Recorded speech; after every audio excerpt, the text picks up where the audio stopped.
committee using WebEx, an online event that is being moderated by city staff. Anyone wishing to view the hearing may do so by watching on YouTube. Participants who have registered in advance will be connecting either by their computer, a phone, or tablet app, or by telephone. All participants will automatically be muted on entry. When your item is called, each participant will be unmuted by the moderator, one person at a time.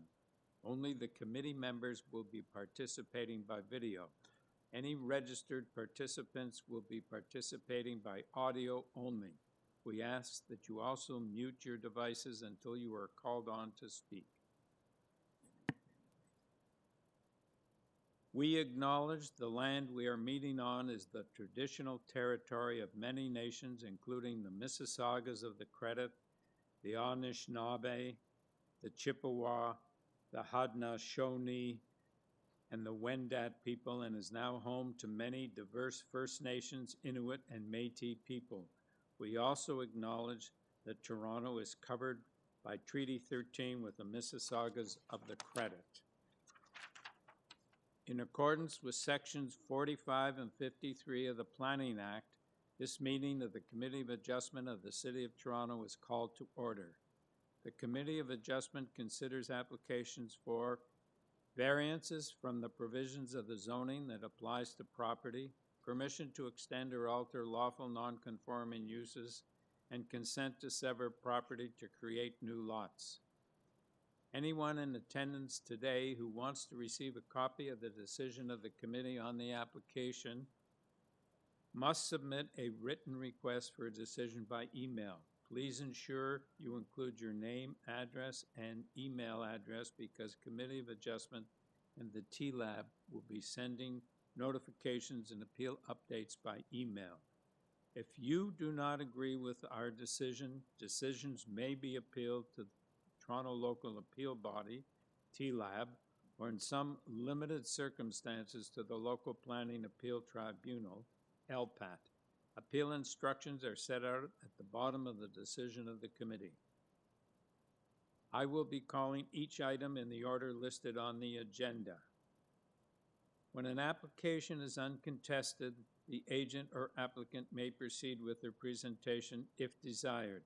When the committee does not require a presentation, applicants are to advise the chair should they wish to speak to the committee. The committee may ask questions and/or take the matter into committee for a decision.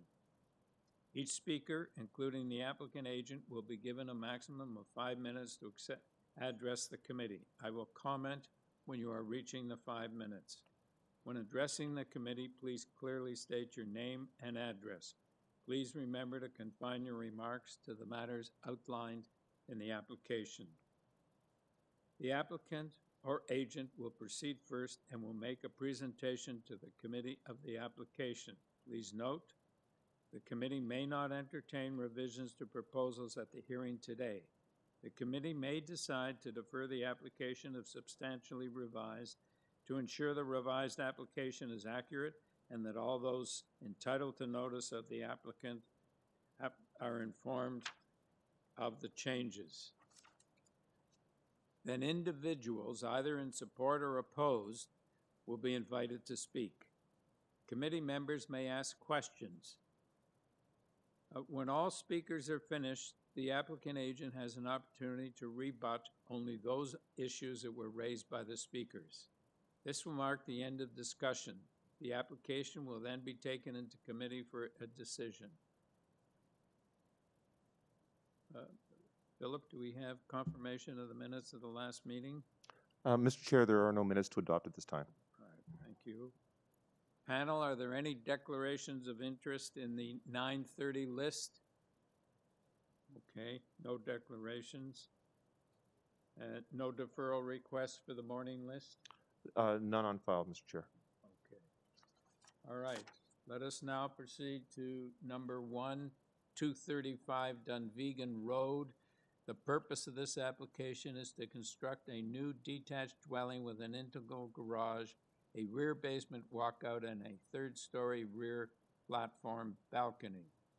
And Mr. Chair, we have a report from Engineering Construction Services. We have a revised report from Urban Forestry dated May 2nd. And we have a late opposition submitted by a law firm representing 233 DUNVEGAN. Okay, let us proceed now. Mr. Wengel, Yes, good morning, Mr. Chair. good morning. Would you? Richard Wengel. Go ahead. Yes, Richard Wengel, 102 Avenue Road. I'm the architect for this proposal. And if I could just bring up our presentation, please.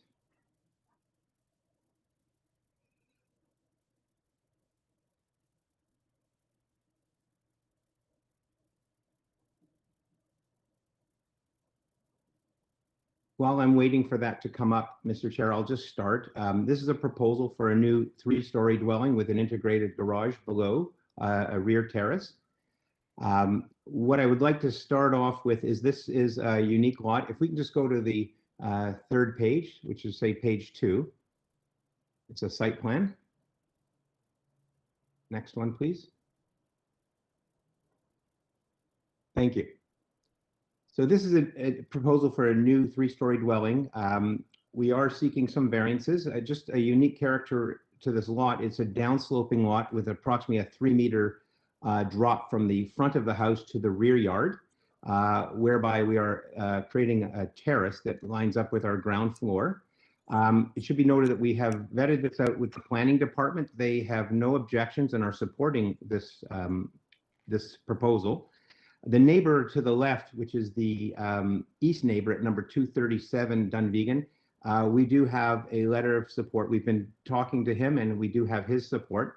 We are aware that there is a letter of opposition from the lawyer representing the neighbors to the east, sorry, to the west, which is number 233.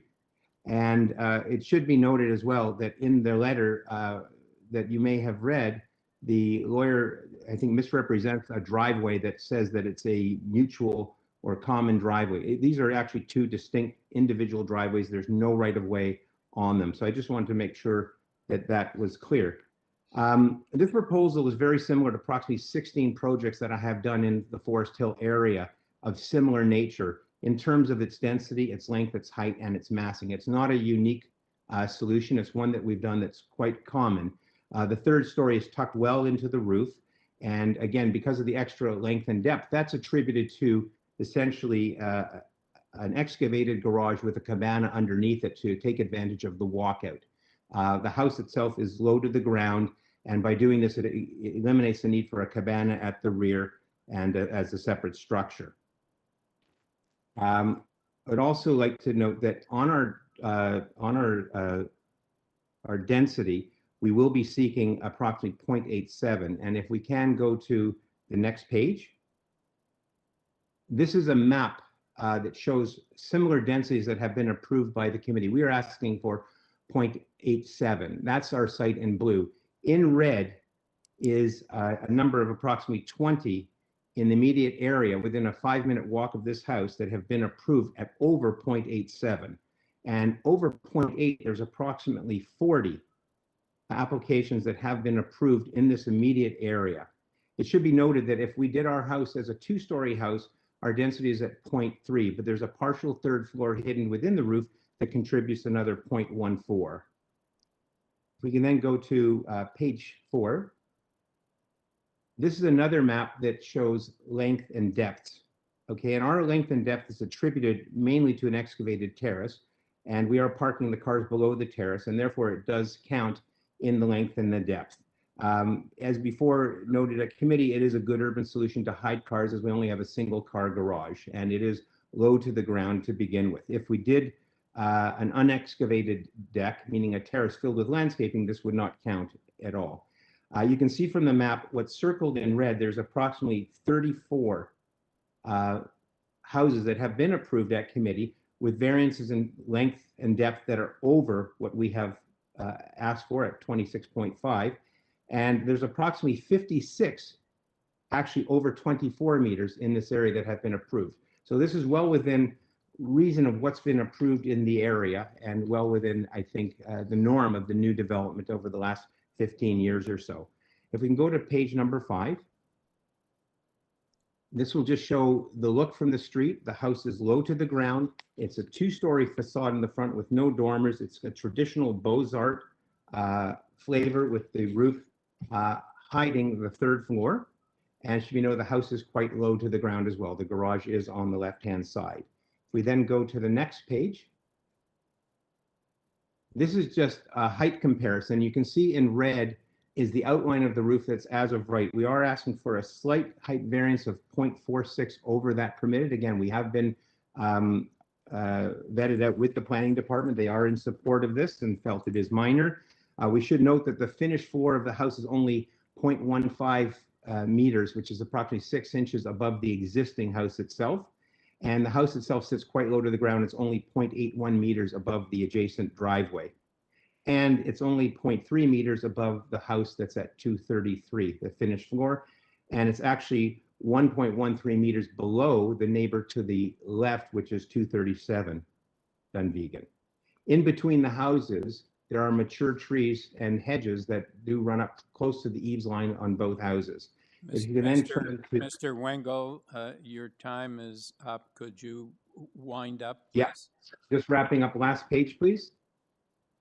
The next page, and then we're done.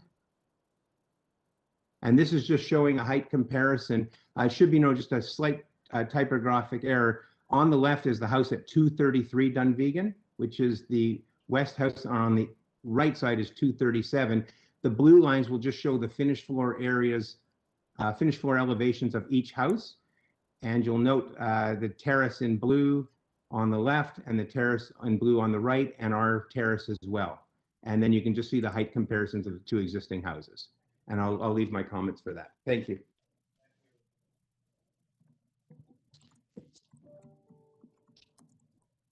Mr. Helfand. Good morning, Mr. Chair, members of the committee. Thank you. My name is Matthew Helfand, 181 Bay Street, and I'm the lawyer for the owners of 233 Dunvegan Road, which is the property to the east of the subject property. And further to my letter to the committee that's dated and was submitted on May 4th, 2021, it's my submission to the committee that the variance application should be refused in its entirety, as it doesn't meet the 4 tests of the Planning Act. With respect to the official plan, the OP directs specifically that a proposed development in a neighborhood must respect and reinforce and be materially consistent with the prevailing physical character in the neighborhood. This includes matters specifically such as heights, scale, density, and landscaped open space.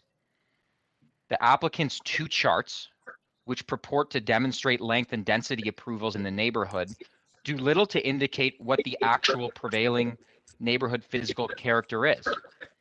First, I question the accuracy of some of these figures. For instance, if you look at 229 Dunvegan, there's a length approval of 47.8 meters listed, but these lots are approximately 45 meters. It's clearly not accurate. 212 Dunvegan lists an approval of 30.86, but having reviewed the committee approval and subsequent OMB appeal, no length variance was sought in that case.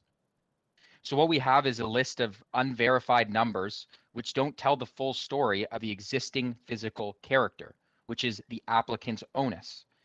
The reality is that the proposed development is longer and more dense, with less landscaped open space as an absolute measure than what is seen in the neighborhood.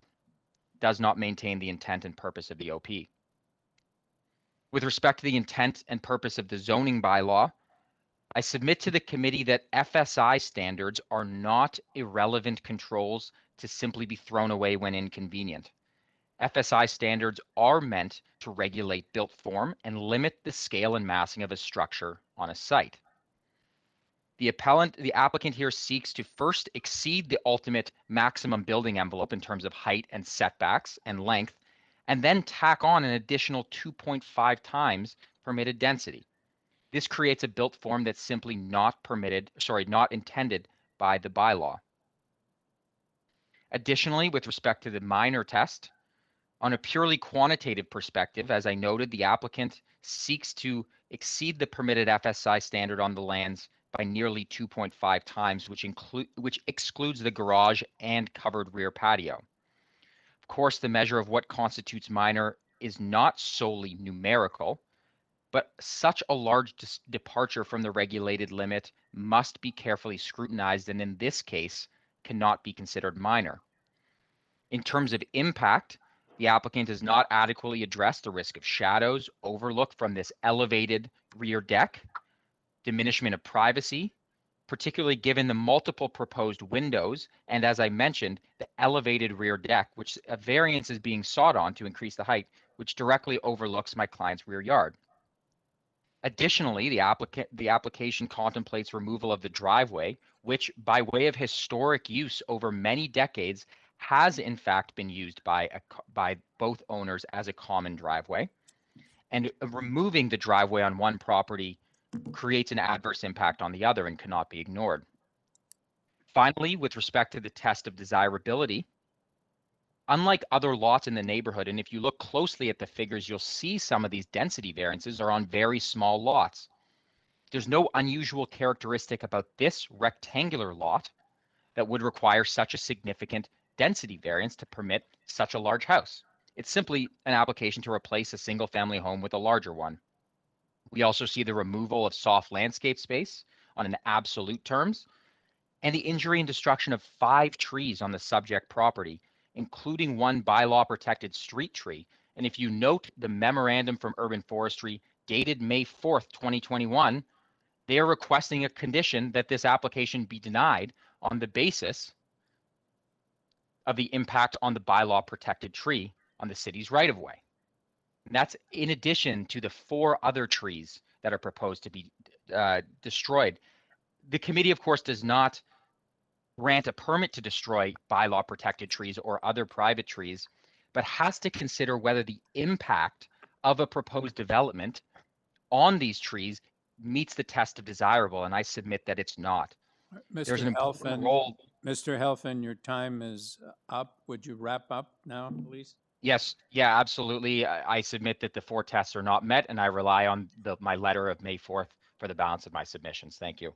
All right, Mr. Helfand, I'd just like to ask you, what's a common driveway? It's not a mutual driveway, as I understand it. These are separate driveways. They may be side by side, but they're separate. So tell me what you mean by a common driveway and how it was used in the past and how that's going to detrimentally impact your client. Sure. Well, absolutely. And as set out in my letter as well in more detail, the basis of this submission is that this driveway has historically been used by both owners to provide access into when the driveways are narrowed, when there's snow and ice.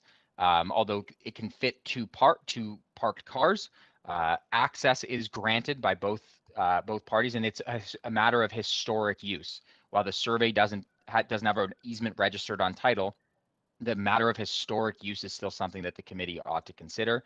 It's a matter of safety, and it's a matter of access between the 2 properties that has been shared and enjoyed over many decades. Okay. Panel, do you have any questions of Mr. Helfand?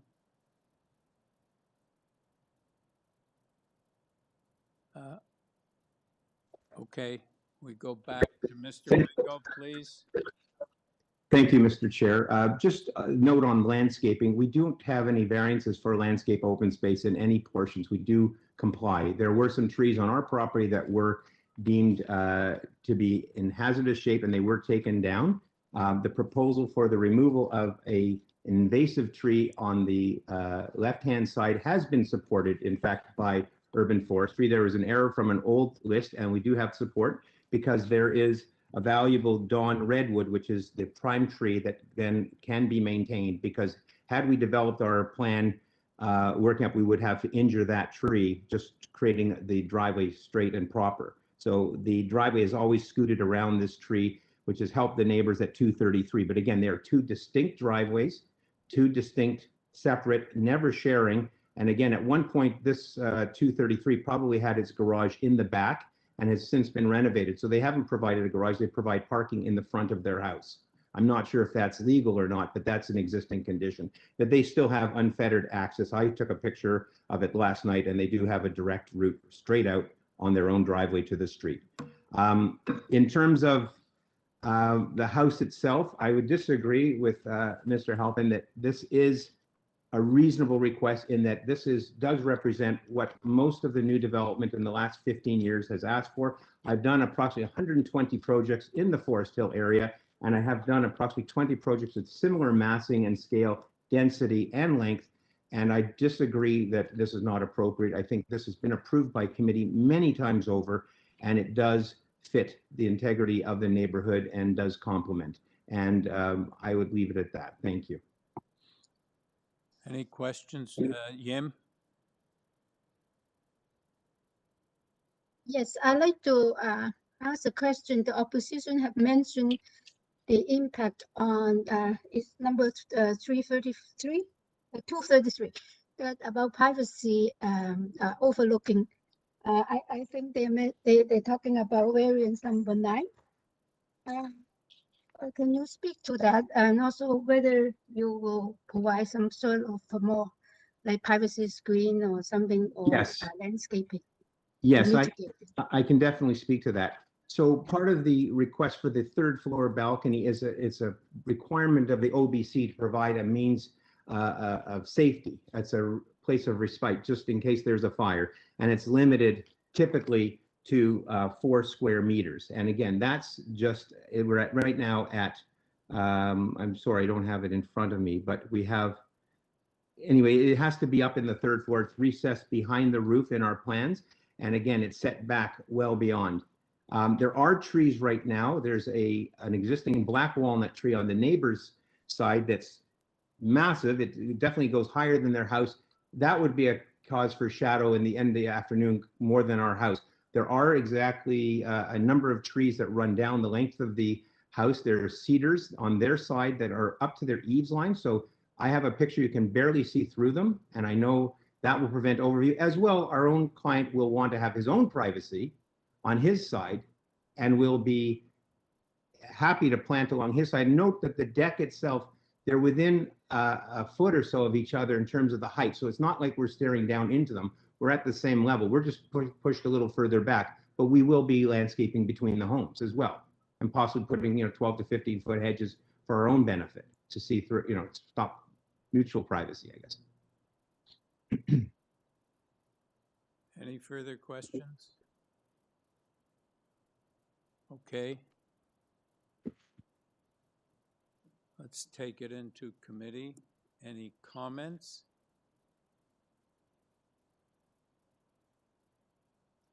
Do we have a motion?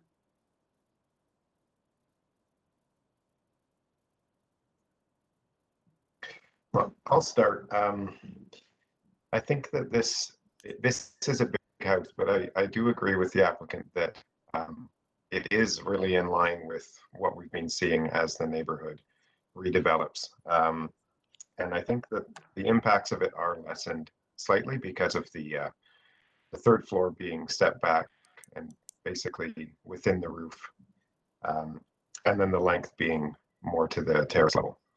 So I don't have issues with this application. I'll be supporting it. And if my colleagues don't have anything further to add, I'll move a motion to approve subject to development engineering conditions of January 5th. Are there any further comments before I ask for a seconder? All right, thank you. Can I have a seconder of the motion? Yim? Okay, all in favor? You have your approval, sir. Thank you very much. Thank you, Mr. Chair. Number 2, 26 FERMANAGAH Avenue.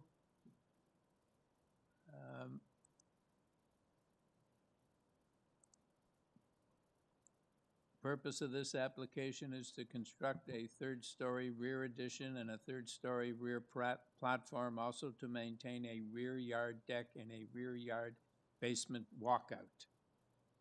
And Mr. Chair, no reports on file. We do have correspondence from 28 FERMANAGAH. thank you. Mr. McKay? Yes, good morning, Mr. Chair. My morning. name is David McKay. I'm I'm a registered professional planner with MHBC Planning, and I represent the applicant.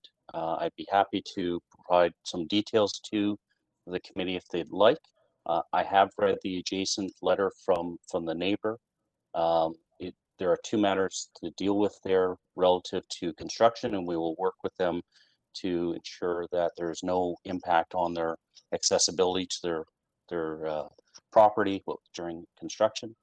And with regards to their request for the screen wall being a solid screen wall on the roof deck, we are agreeable to that and would request that that be imposed as a condition of the approval should the committee grant it. So I'm in your hands if you'd like for me to go through any further details on this application, sir.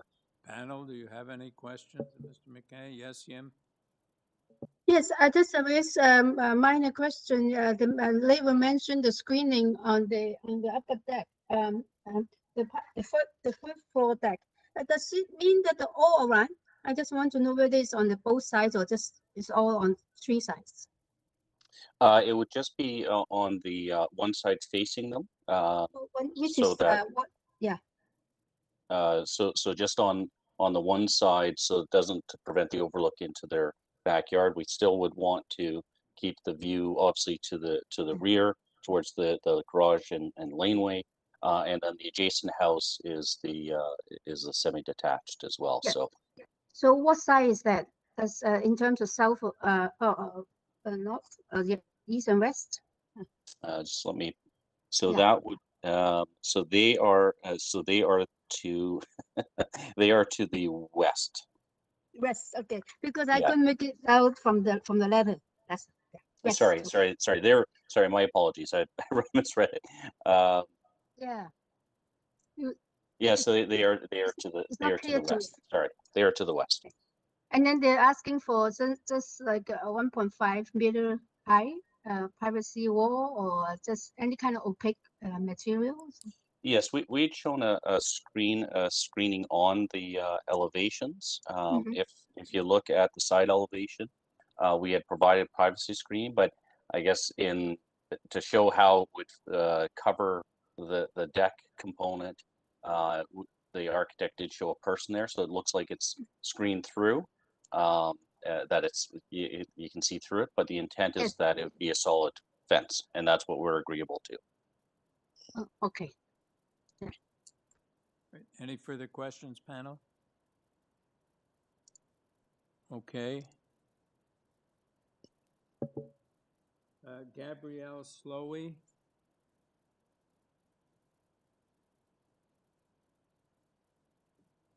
One moment, Mr. Chair.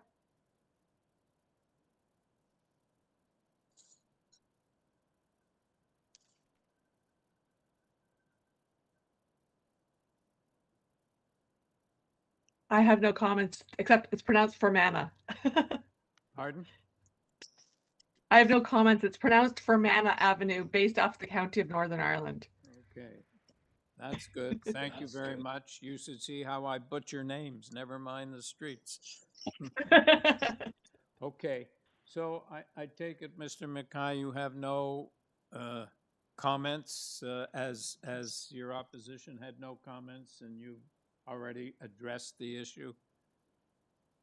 That's correct, sir. This is a common practice in this neighborhood. There have been many third floor additions such as proposed in this neighborhood, including immediate adjacent streets, and well within the norm for approvals granted by the committee recently.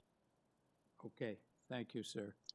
All right, panel, do we have any questions or comments? No? Or do we have a motion? Yes, Yim? Yes, I like to put forth approval because I think the development is reasonable and the three variances are minor. And I like to put in a condition that a privacy screen is put on the first floor balcony on the west side, 1.5 meter minimum from the deck. That's my condition. All right, do I have a seconder? Peter, thank you. All in favor? You have your approval, thank you. Thank you very much. Have a good day, everyone.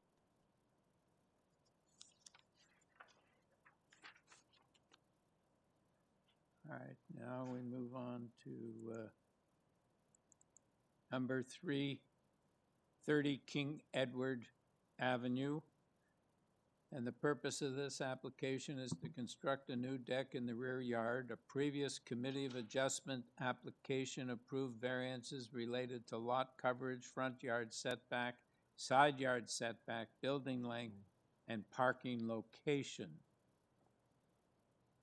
Sir, what do we have in the file? Mr. Chair, we have a report from Community Planning dated April 30th and 5 form letters in support. All right, thank you.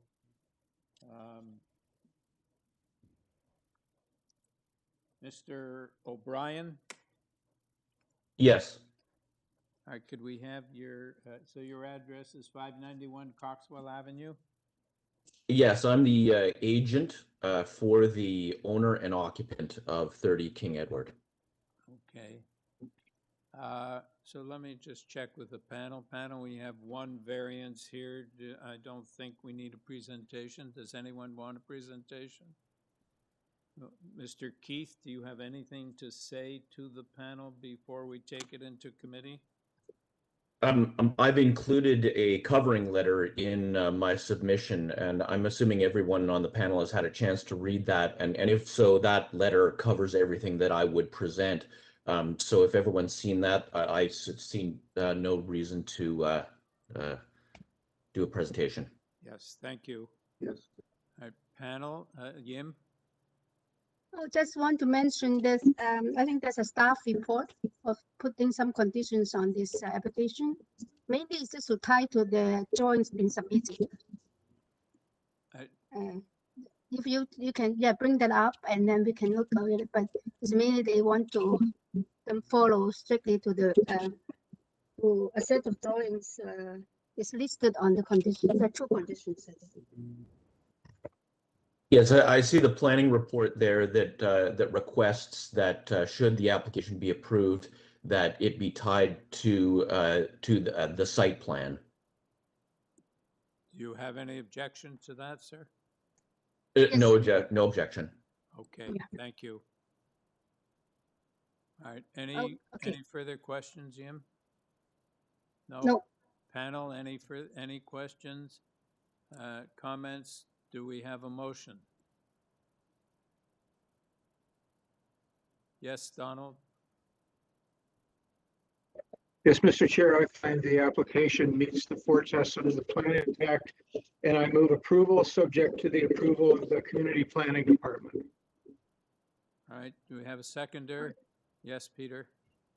All in favor? Have your approval, sir. Thank you very much. Thank you.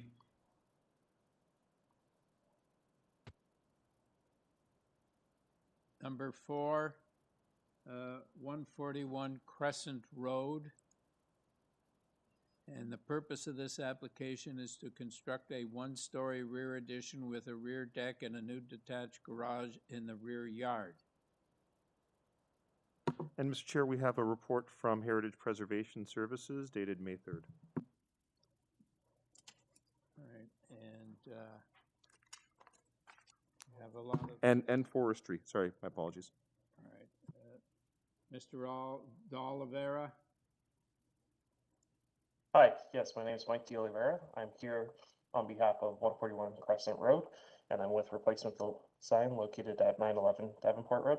So, Mr. D'Oliveira, could you speak a little slower and a little louder? I'm having trouble following you. Certainly.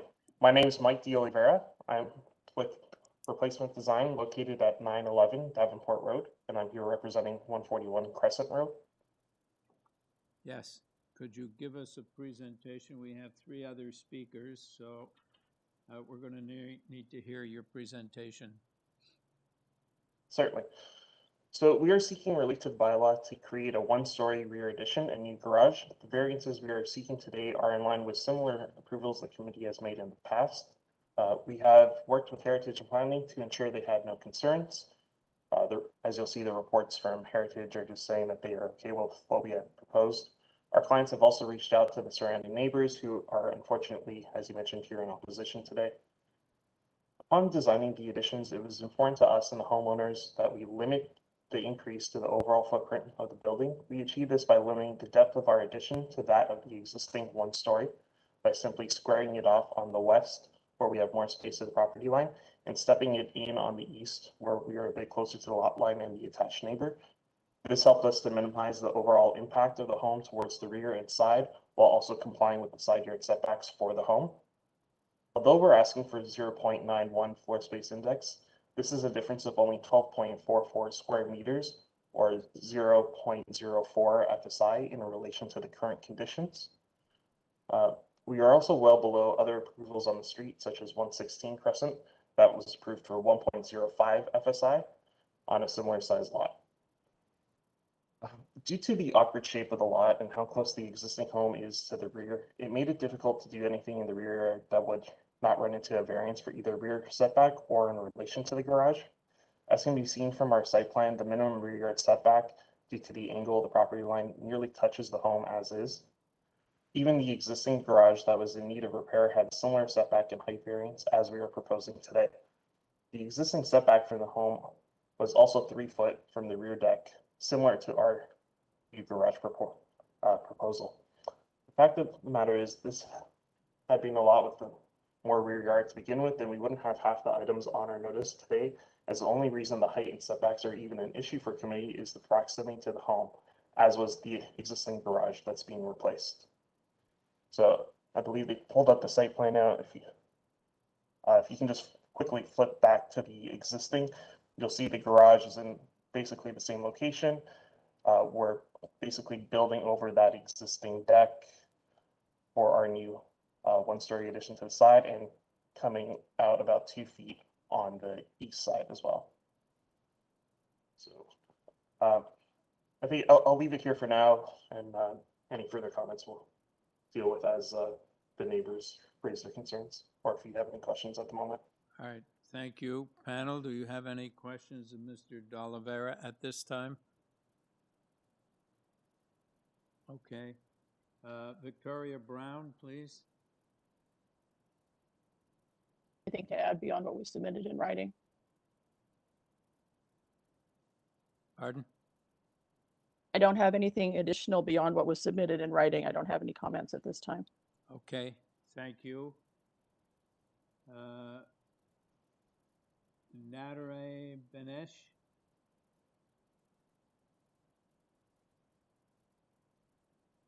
Members of the committee, I live at 139 Crescent Road, which is basically the other half of 141. We are both semis. And my main concern is the expansion of the addition. I submitted 2 photos before and after. A photo that somehow I happen to have in my file from the way the addition looked if I looked from my backyard. And then I took another one just last week. If I could have those 2 up, I'll be able to make my point more clearly. Is that possible? 1 moment, Mr. Chair, I'll pull those up. Thank you.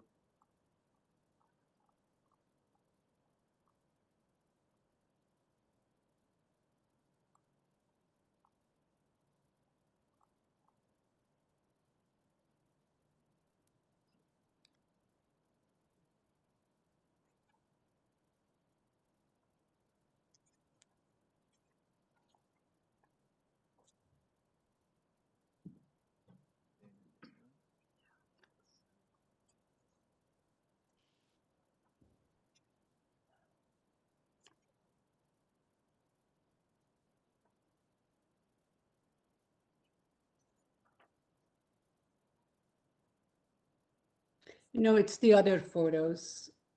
It's not this one. Yeah, no, keep going. That's correct. This is the before photo. If you notice, the highest point of the addition just notice where that is and notice how far from the left exit door the previous addition was. And now if you bring it up, the after, this is before, and if you see the after, not this one, no. Correct.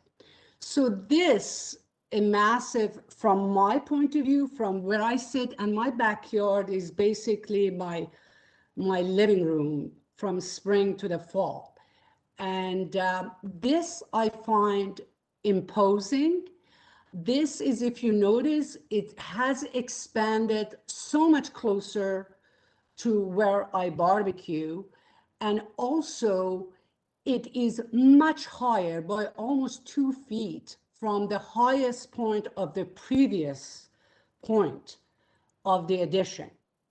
So I find agreeing to this expansion would impede incredibly on my privacy and my peace of use of my backyard that I have enjoyed for the past 22 years.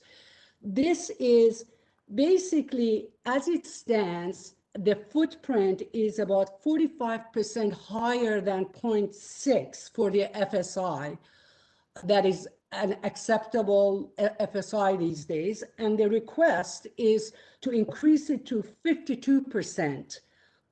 And to have, and the other concern I have, if this is approved, there will be a deck above here, and that would be directly overlooking my backyard. And I literally use my backyard from the morning to the evening in the summer. Especially with COVID, that's the only place I have to live, to enjoy, to entertain.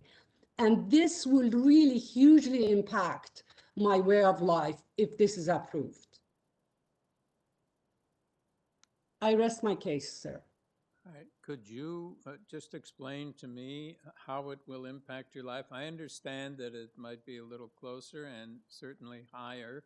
Are there going to be windows on that side for overlook?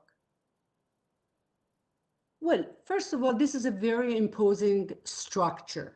The one that, if you could show the one that was before, you hardly notice that. And now if you bring it back up, this is a huge difference from what it was before. And yes, I am concerned that if there is a deck above here, it will directly overlook my backyard. But this expansion, I don't understand why the increase to 52% from the existing 45% already over the existing FSI would be accepted if it's just going to make this structure so much bigger. This is not in line with the way, you know, most of these additions are done. This was done, it has already been expanded, by the way. You know, it's already expanded to 0.91 FSI. So it has been done already. So I don't know, you know what, this is my first time, I don't quite understand how it works because it's already been done. But regardless, this is much, much higher, taller, and wider than it was before.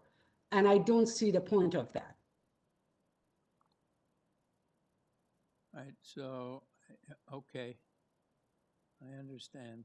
All right. Panel, do you have any further questions of this witness? Okay, we move on now to Christine Lipte. One sec, Don. Yim has a question. Oh, okay, Yim, I'm sorry. I do have a question to the person that spoke. Can you bring up the same photograph we just seen with the view of the two property at the back? The same photograph we just had. My question is, the property where the barbecue is, isn't it as long as the also on the second I'm sorry, the sound got cut off. Would you mind repeating that? Oh, I just like to ask, is there a balcony on the side of where the barbecue, the house is got the barbecue? On the second floor, there seems to be a balcony, right? On top of that little, one-story addition. Yes. And also it's almost as steep as the new, the next door additions, right? The little one-story, yeah. Okay, that is a much lower level. It's much lower. And no, I'm sort of talking about your property. I know, I'm Extends as- talking about my property. I'm talking about the level to be a few meters lower than the addition. No, please answer my question. And my question is, your property is extends as steep as the proposed addition on your store label. And is there also balcony on the second floor? Person talking. I'm sorry, there were two notes. Is there a balcony there? Yes, but it's a balcony there. The answer is yes. But also, if I may add, it's also much, much lower than the addition there by a few meters. So it has no way of looking at the other backyard. And also my addition is further set back, so it doesn't intrude on the privacy of my neighbor.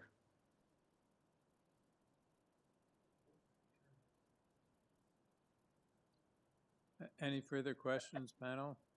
Thank you. All right, so let's go on to the next witness, Christine Lipte.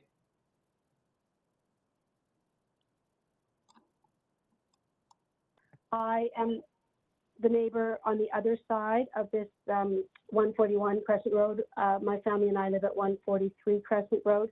And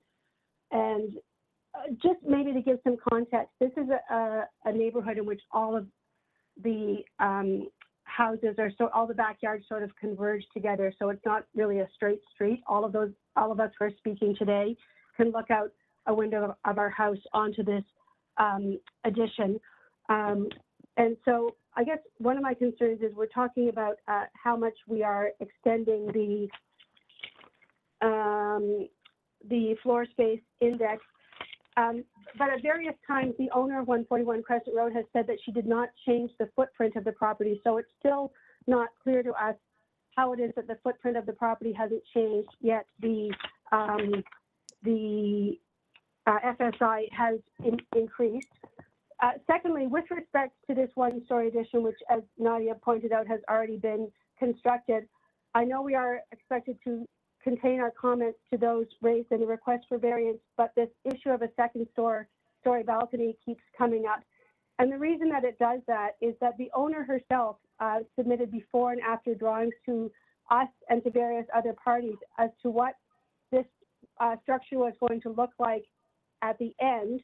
And in both her before and after drawings of this addition, on the second floor, there is a horizontal picture type window with horizontal window panes. So it looks from her drawings that it does not change from the start, from the before to the after. But I'm looking at this new construction right now, and the windows that have gone in on the second floor bear absolutely zero resemblance to the windows that are in the drawing that she submitted for approval. They are they're door height and 3 doors wide. They're covered with wood now because there was a fire on the property, but the current window configuration definitely suggests that in addition to the one-story addition, which has a very flat roof, there will be some sort of deck or balcony structure, because certainly these three-door windows would not be to code if there wasn't something like a deck or balcony railing containing them.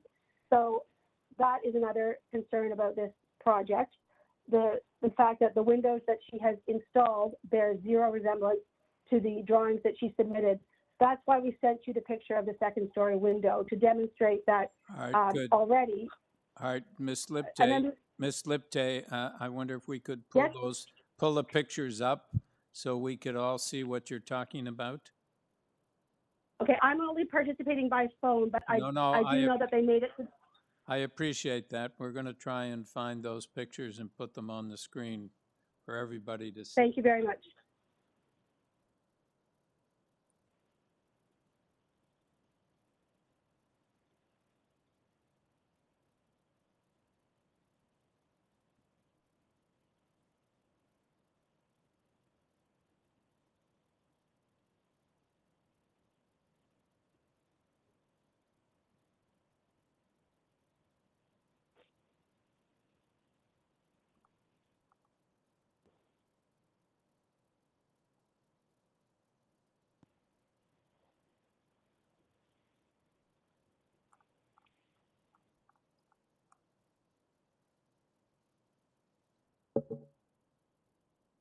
Christine, did you submit the photos with your letter?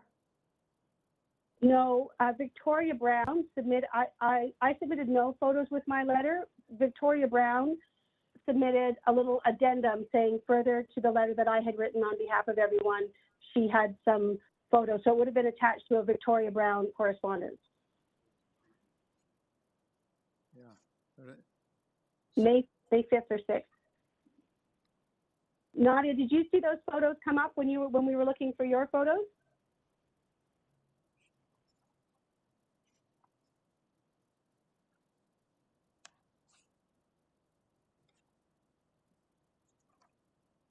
I think we want to look at the plans.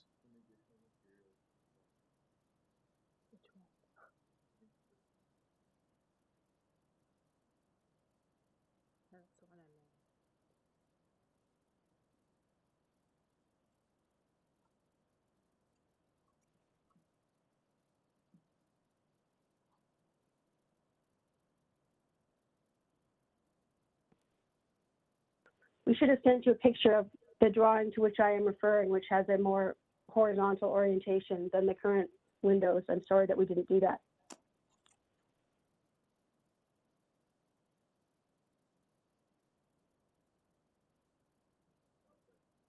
I'm not finding it. It's number 4 under plans, I think. I don't think I haven't seen a photo of the back.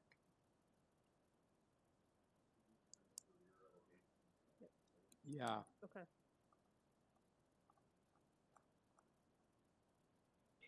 Can you perhaps ask Nadia Benesh if she saw it come up when she, because you were going through some photos and she said, not that one, not that one. Perhaps it did come up when you were trying to find her photo. So these are the rear elevation, this one and the next one. So is this what you're talking about? Again, I can't see what you're referring to because I'm only participating by phone. Are you? Is there a before and after with 2 windows that look exactly the same on the second floor? Well, these are the proposed, this is the plan of what's proposed at the rear. And on the second story, the windows on the before and the windows on the after look exactly the same? No, I don't think so, but they don't look like doors. Okay, I really do wish that you could see the photos because I'm staring at them right now and it's a full height, as in door height, window. Again, it's been boarded up now because there was a fire and the fire department had to smash it.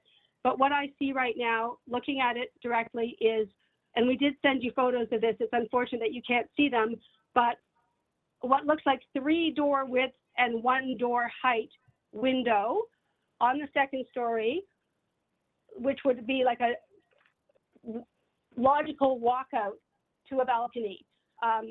So I had before and after pictures which bore no resemblance, in which the after picture was exactly the same as the before picture, neither of which bore any resemblance to what I'm staring at outside my window right now. Right. So I think I speak for everyone when I say that is a major concern, that we are going to end up with a large or small second story balcony, which seriously impacts everyone's privacy. All right, but they're not asking for a second floor balcony. We'll let Mr. De Oliveira address the issue because the plans don't look like a walkout on the second floor. But in any event, could you carry on and your time is long since up, but we had some trouble. So would you just wrap up now?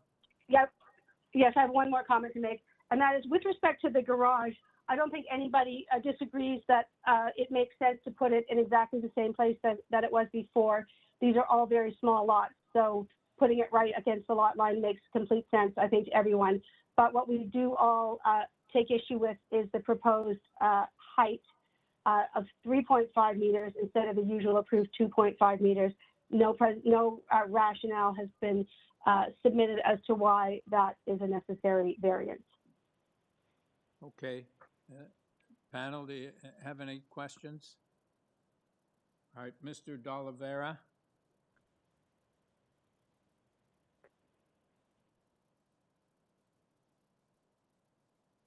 Hello, can you hear me? Yes. So just to clear things up quickly, I believe the photo you were looking at of the rear is the one they're referring to that has the window on the second floor partially boarded up.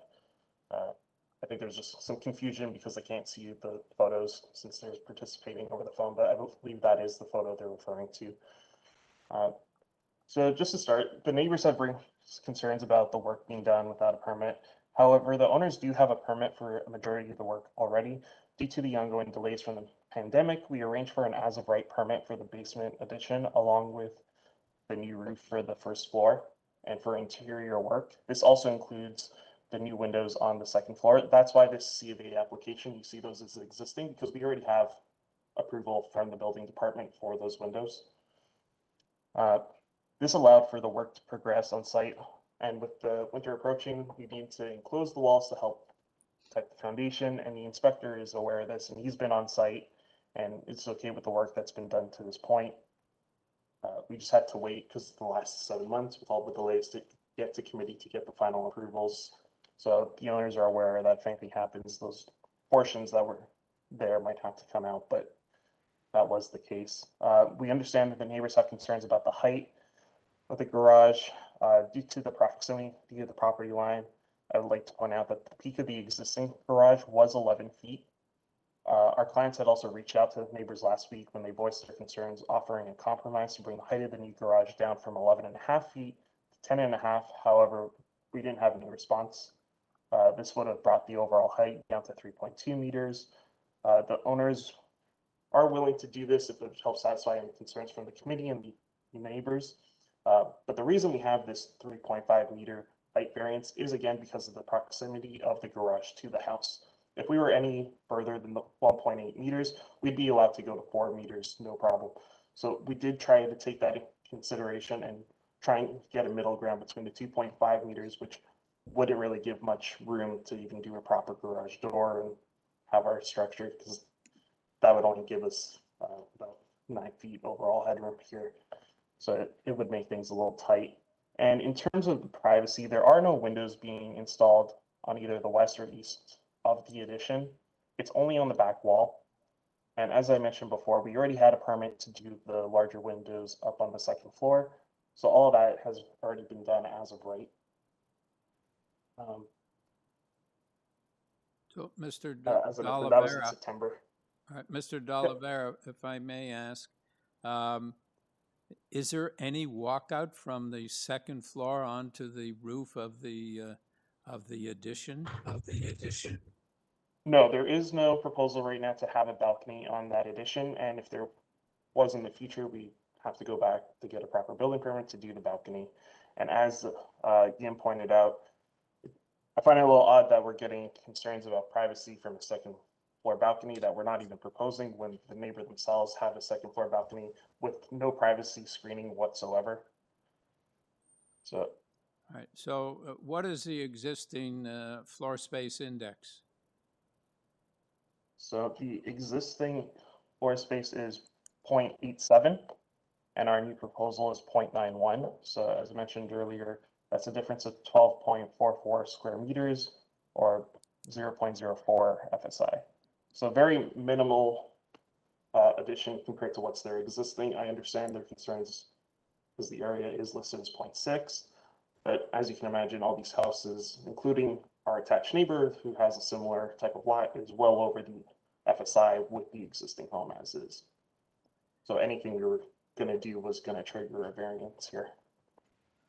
So also the garage height, did you indicate that your client was prepared to lower it? They're willing to bring it down from the 11.5 feet that's on the proposal down to 10.5 feet. The existing garage peak was 11 feet. So that would be a little bit shorter than what was there before. I understand the neighbors have concerns about seeing it from their backyards, but as with any garage in the city, obviously the garage is going to be higher than a 6-foot, 7-foot fence in people's yards. So you're going to see it no matter what. All right, what is your client prepared to do in terms of meters? Right now, you're asking for 3.5 meters. Yes, so 10.5 feet would bring us to 3.2 meters. Okay, and so are you prepared to change it to 3.2? If it'll please the committee, then yes, our client's willing to do that. Okay. All right. Panel, do you have any questions of Mr. D'Oliveira? All right. All right, thank you, sir. So let's go into committee. Any comments? Or do we have a motion? Yim? Yes, I'd like to put a comment, but then afterwards, if I hear other people's comment, I'd like to put a motion too.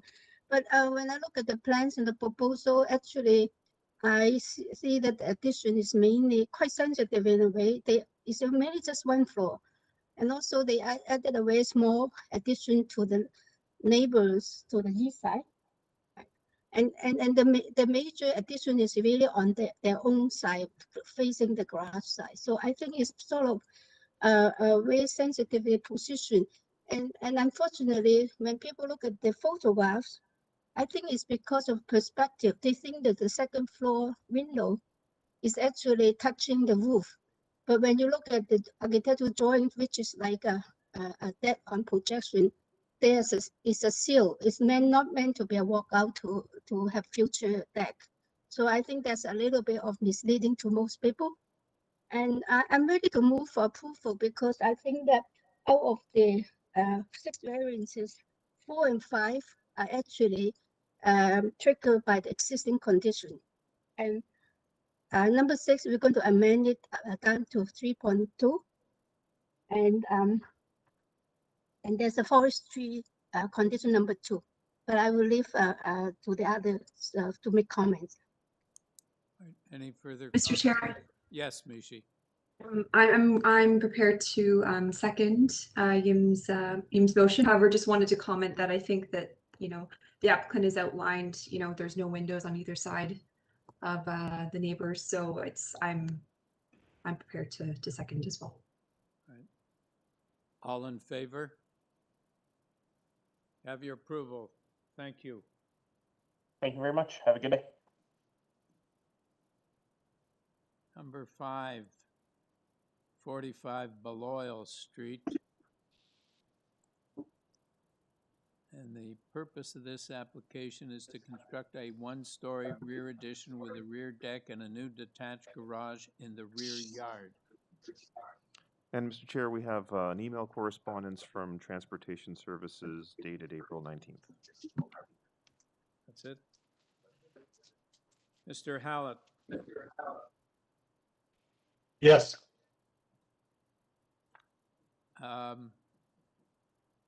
Yeah, do we have a brief presentation, please? Sure, I've sent in the plans and some photos. This is actually for 2 new apartments to be built in an existing 16-story apartment building. There's currently 160 units in the space.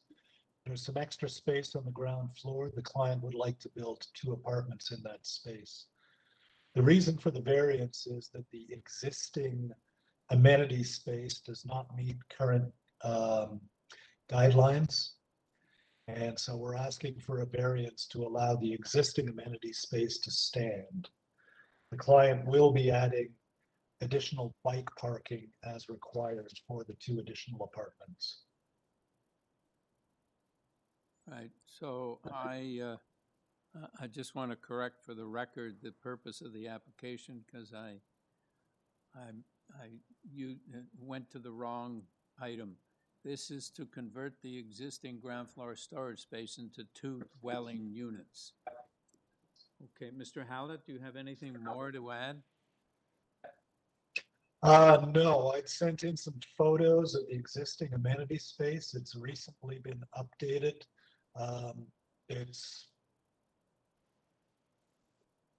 This is the pool area. There's also an exercise area. And there is significant outdoor space. There's actually an excess of amenity space in the back of the building. And there's seating and planting, and it's landscaped. So I don't see that adding 2 apartments to this large building is really going to have an adverse effect on any of the tenants' use of these amenity spaces. Thank you. Panel, do you have any questions? Yes, Peter. Yes, thanks. Just a quick one. I understand that these apartments will be taking over unused storage space, but can you tell me how long that's being unused for? As long as I've known the building, which is about 5 or 10 years. Okay, thanks. Any further questions? All right. Yeah. Do we have any I'd like to- comments? Yim? Oh, I have a question. Yes, I have a question. go ahead. Oh, the question is about variance number 2. Do you have a deficiency of visitors parking right now, or are you okay? I mean, I believe we meet the visitors parking right now. There is a report from transportation, and they had no objections to the application. okay. Yeah. All right. Any comments, or do we have a motion? I'm happy to bring a motion. I think this is a smart use and smart way to intensify an existing building and add some more rental stock. My only concern was whether this would be removing some used amenity space via the storage for the residents, but we haven't heard anything from the residents against this, and it does appear that there have been significant improvements to the existing amenities. So I think this is a minor variance that is worth supporting, and I move for motion to approve with no conditions. All right, seconder. Donald? All right, thank you. All in favor? You have your approval, sir. Thank you. Thank you. Number 6, 143 Browning Avenue. The purpose of the application is to construct a partial 3rd floor addition. And Mr. Chair, we have correspondence from the neighbor at 141 Browning Avenue. Okay. Mr. Pezzo? Mr. Pezzo? Yeah, I'm here. Can you guys hear me? Yes, we can hear you. Yeah, so I'm the designer and agent representing the owners at 143 Browning Avenue. We've received letters of support from both adjacent neighbors, the neighbors at 141 and the neighbor at 145. Those are the neighbors on the west and east side of the subject property. So I can get in, we've worked together to design the 3rd floor to have it's where the current master bedroom is. There's minimal changes. We're just adding a dormer on the back roof line to square it off so we can add a master ensuite bathroom and closet attached to the current master bedroom. There's minimal impacts, and it's very in keeping with the neighborhood. We've only received letters of support and had no objection to the application. So I can go and I sent in a presentation. I'm not sure if you guys have already gone through it, but if you want, I can pull that. We can pull that up and I can go through. the rest of the application and the presentation. I don't think it's necessary, sir. Just do you know the existing floor space index? Yes, the existing is the same as what we're proposing, because we're not actually extending where the roof line meets where the deck is. The existing third floor deck is going to remain. So the existing is it's 105, 104, but yeah, they put in the variance 105. All right. There's no change. Thank you, sir. Panel, do you have any questions or comments, or do we have a motion? Donald? Donald? Yes, thank you, Mr. Chair. Just a question about variance 1. I'm having trouble understanding the maximum permitted FSI of 0.69, which is 185.6, and the proposed variance that the altered dwelling will have an FSI of 1.05 times the lot area. That seems to me to be a 50% increase over permitted, and yet the it's cited as 194.65 meters squared, which is just like 9 square meters over maximum permitted. Just seems to be an inconsistency there, and I was hoping that the agent could offer some clarification.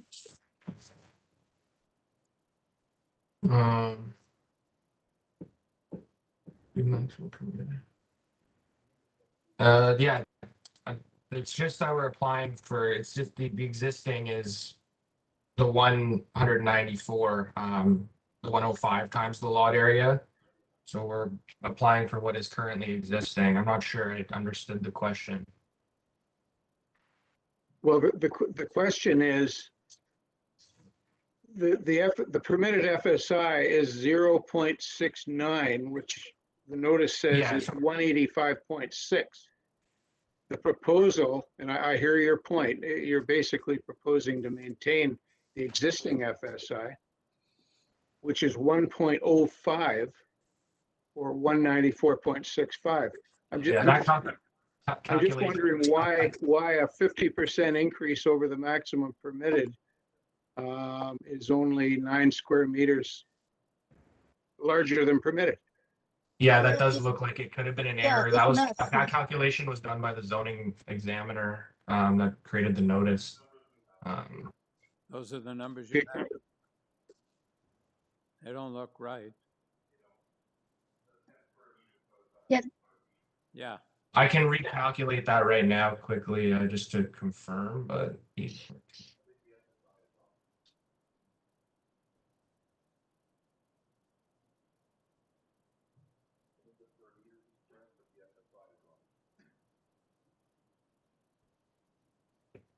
yeah, 190.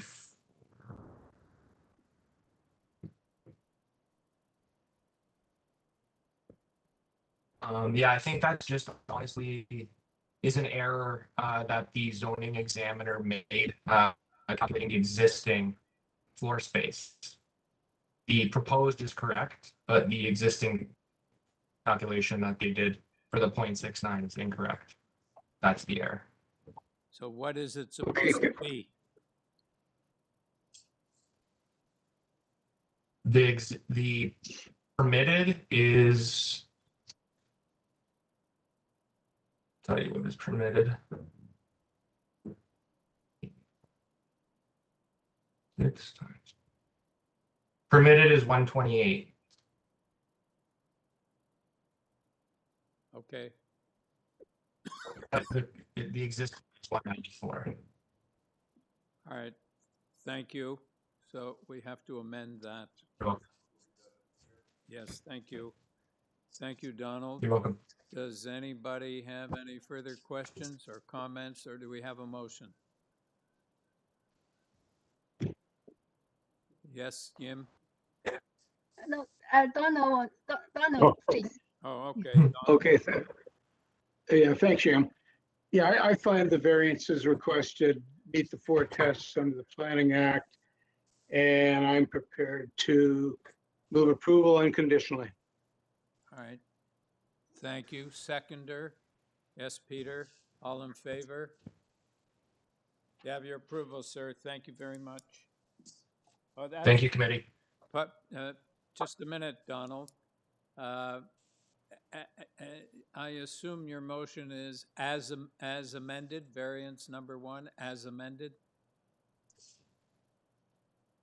Yes, thank you. I accept that amendment to my motion. Yeah. Peter? Yeah, okay. So Yes, that's fine. motion is as amended. So it's 128 meters. For existing. For variance number 1 for the existing. Or permitted, sorry. Permitted. It's not existing. Yeah. Right, permitted, sorry. We got to correct the chair, too. Number 7, 84 Montrose Avenue. And the purpose of this application is to construct a 2-story rear addition and a rear yard deck. And Mr. Chair, we have no reports on file, but we do have correspondence from 61 Montrose and 321 Crawford. Okay. And Mr. Chan? Yes. Yes. Could we have your address, sir? Okay. Hi, my name is Roy Chan. I am the agent representative for the client. My company is 0 Degree Studio, address 80 Michael Court, Suite 106, Markham, Ontario, L3R9Z5. Yeah. All right, let me just check with the panel. Panel, does it look like we need a presentation on this one? No? Okay. Mr. Chan, do you have any comments to make before we take it into committee? No comments. I don't see any planning comments as well, so. Thank you. So any comments, panel, or yes, Yim? Oh, quick questions. What is the existing FSI for this property? The existing FSI for this property is 1.34.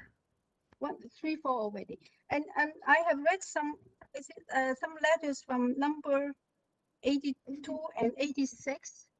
Are they supporting your proposal or opposing? I can't make up the... I did not receive any letters from 86 and 82. Oh. And I don't see it on the...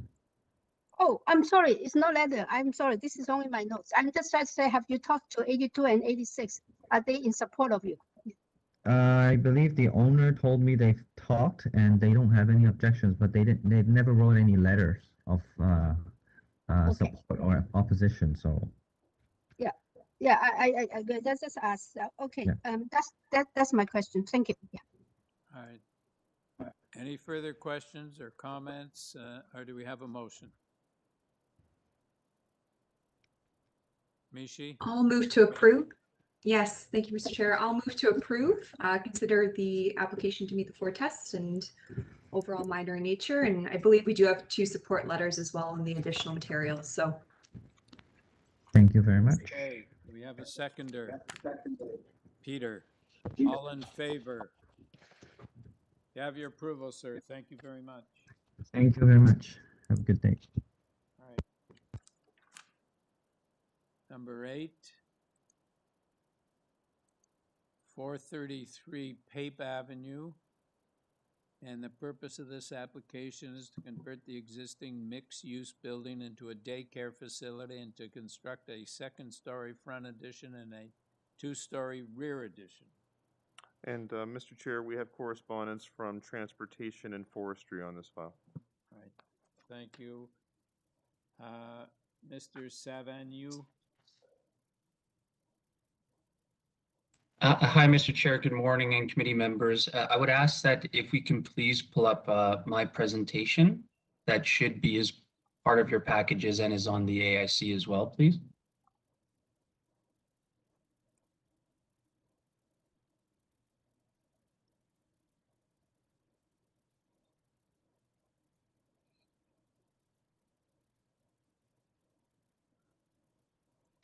Perfect, and I'm happy to, as I said, I'm Alex Savanu. I'm a planner with Bousfields, agent to the application and planning consultant. We submitted a planning letter and also this presentation that I know you have as part of your package. So I'm happy to go through this presentation and the proposal, or if you just want to go straight into questions, I'm in your hands. Well, if you could just briefly tell us what it's about. I don't think we need a full presentation because we've all read your presentation. Okay. Just Okay, so briefly what it's about then, I can just, yeah, you can stay on this slide, that's fine. So in 2019, we submitted a site plan application to permit a minor expansion to the existing two-story dwelling to accommodate a daycare facility. What we did over the past year and a half was work with city staff over a number of relatively minor issues. And in September of 2020, the application was resubmitted, and it's being approved by staff, all departments, subject to some very small comments that we're working through right now with engineering. So we got the go-ahead from planning that we were, it wasn't premature to make this application. The plans that we submitted do reflect the site plan, the most recent site plan application that we submitted, like I said, back in September of 2020. Generally speaking, there will be not many changes to the existing building. If you can flip down a few slides, please. Keep going. Yeah, keep going, keep going. A bit more. You can stop on this one, variance number 2. Sorry, slide 9, please. So these are the only additions that are being made to the building. It is only growing by 25 square meters. And it's just that piece on the left side of the page that is, again, we have a front yard setback variance, but there is no change in the existing condition because we're just filling up that space above the first story. And then on the rear, we're simply adding that 1.4 square meter addition to the rear along both stories. Other than that, everything is staying completely the same. Again, those two areas come up to be 25 square meters of additional space. There's a side yard setback variance. I think you can just go down if you don't mind. Yeah, again, there you go. Absolutely no changes to the side yard setback, existing condition. And really what the proposal is going to do, as I said, accommodate this, what I'll call like an interior renovations to accommodate this this daycare facility that will provide up to 41 spaces for local children. I just want to again stress that over the past year and a half, we have worked with planning, we work with transportation, we work with all the folks at the city, and we have their sign off to proceed with this application. So I think that pretty much sums it up. And I'm happy to answer any specific questions that you have on any of the variances. Okay, panel, do you have any questions, Yim? Yes, I like you to repeat. You said that it's a couple years ago you got approved for you enter a site plan approval application and it got approved. But then now we are looking at the variance number 1. Nursery is not a permitted use. Did they approve the use already? Sorry, no. I was saying that we submitted the site plan application a year and a half ago, and we were waiting until staff were, felt confident enough that we can proceed for a committee of adjustment application. In terms of the use variance, actually, that one's kind of technical in nature because the bylaw permits a daycare. So a daycare is a permitted use, provided that it's located in a building that was originally constructed as a detached house and the daycare occupies the entire building. In this case, the building, it was actually originally constructed as mixed use. And there was a convenience store on the main floor and an apartment unit above, but since 1998, it's been completely residential. So basically, the use variance is there because of the fact that technically, way back when the building was constructed, it was mixed use. So that's why it's technically not permitted, the daycare use, just because of that it is very technical in nature. But again, there's been no issues with it. It is, generally speaking, a daycare is a permitted use within this zone. It's just because of the fact that it wasn't originally constructed as a detached house. right? It was a mixed-use building back when the building was originally constructed. And if I can just add a little bit more color to that, I think that's more because the intent of that was because they didn't want daycares to take up like half of a building or be in smaller buildings like townhouses and semi-detaches and apartment buildings. So again, none of those things apply here. So again, it's technical variance. Yeah, okay. When you say technical, I understand it's because of the physical existence of the building. So when you're converting into a childcare, do you still have to meet a set of criteria and regulation of the Ministry of the Childcare Act, on the Childcare Act, in terms of sunlight, amount of sunlight and open space, as to each different groups of the kids they require? I think each room have required certain amount of sunlight. So is that technical with conversion? I mean, not technical, physical conversion will be part of what you are asked to comply to. That's why we Correct. have. Okay. That's correct. Yeah, and those have been accommodated with the appropriate body that looks over those specifics to ensure that the building is, can accommodate and does meet the requirements of, childcare facilities. So yes, that has been done. Okay. All right. Any further questions, panel? Any comments? Or do we have a motion? Yes, Peter. I'm happy to bring a motion. I think this is a good project, particularly on its location on a corner lot that gives it some breathing room. And obviously, we're talking about very minor additions. And I think this is a well put together package that outlines the intent and the impacts really well, I think. So I think I can see no negative impacts from this, and I think it satisfies the 4 tests, certainly. So I move to approve subject to urban forestry condition number 1. All right, seconder, Mishi, thank you. All in favor? Have your approval, sir. Thank you very much. Next item. Thank you very much. All right, next item, number 967 ALCORN Avenue. And the purpose of this application is to construct a 3rd-story front addition with a rooftop patio, a 2-story rear addition, and a 2nd-story rear balcony. And Mr. Chair, we have revised plans on file. We have transportation email. We have a superseded report from community planning dated May 5th. And I believe a presentation submitted by the proponent early this morning. Oh, this morning? Okay. Mr. Zhu? Hi, good morning, Chair, members of the committee. So as mentioned, today we are applying for 5 variances based on the partial 3rd floor addition and the 2-story rear yard addition. So as mentioned, we've submitted a revised proposal after speaking with the planner. So the planner only got to review the file, I believe, on May 3rd. So we made a change on May 4th, and then that's why there was a comment that was revised on May 5th. Unfortunately, we didn't have more time to speak with the planner, but based on the 2 days that I was in contact with her, she seems to be in support after we've made the revisions regarding the rear yard setback.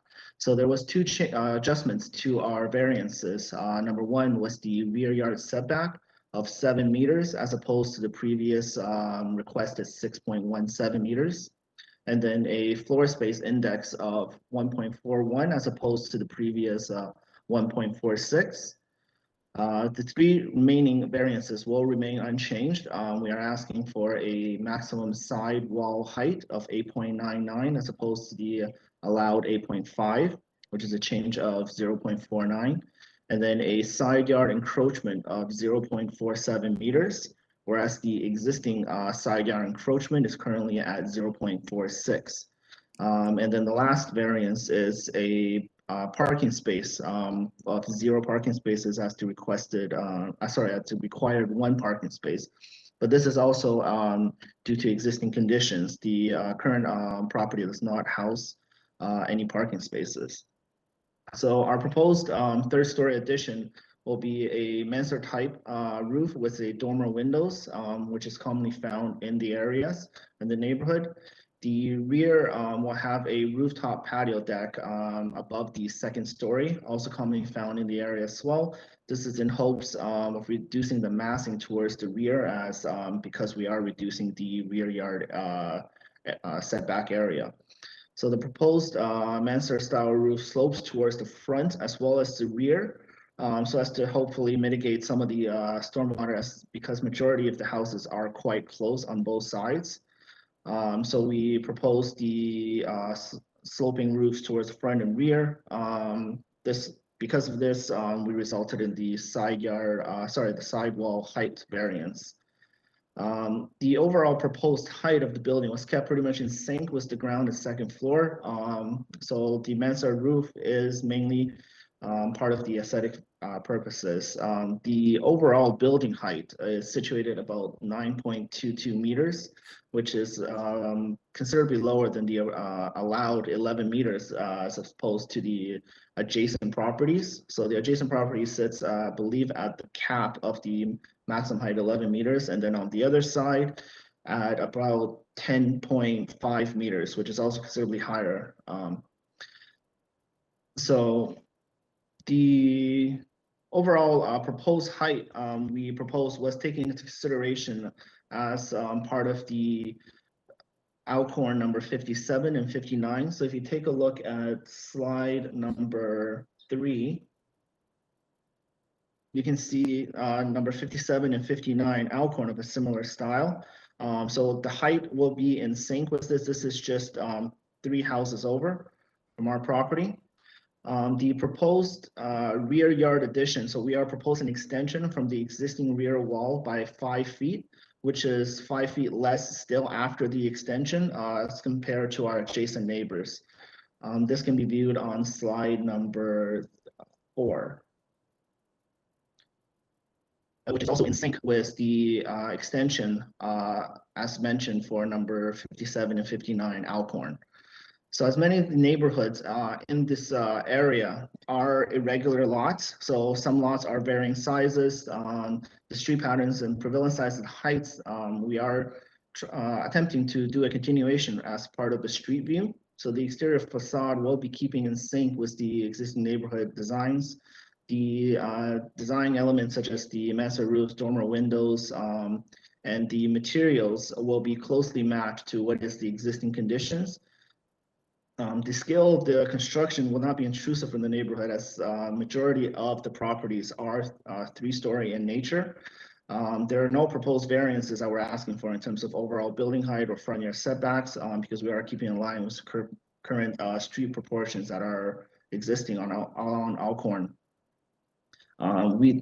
Keeping in line with privacy concerns, we will be providing privacy fences on the second floor patio decks where it's appropriate, most likely towards the east and west for our adjacent properties.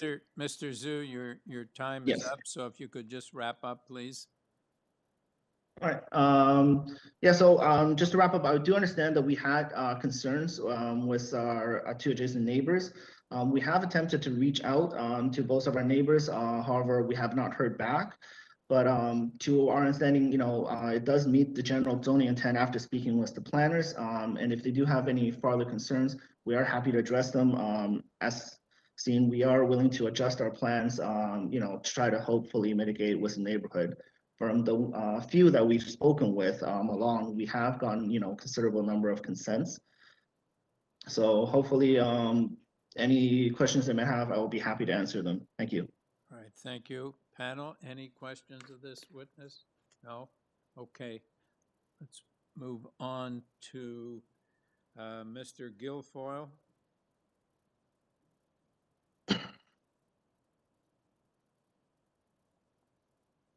Mr. Guilfoyle, are you there?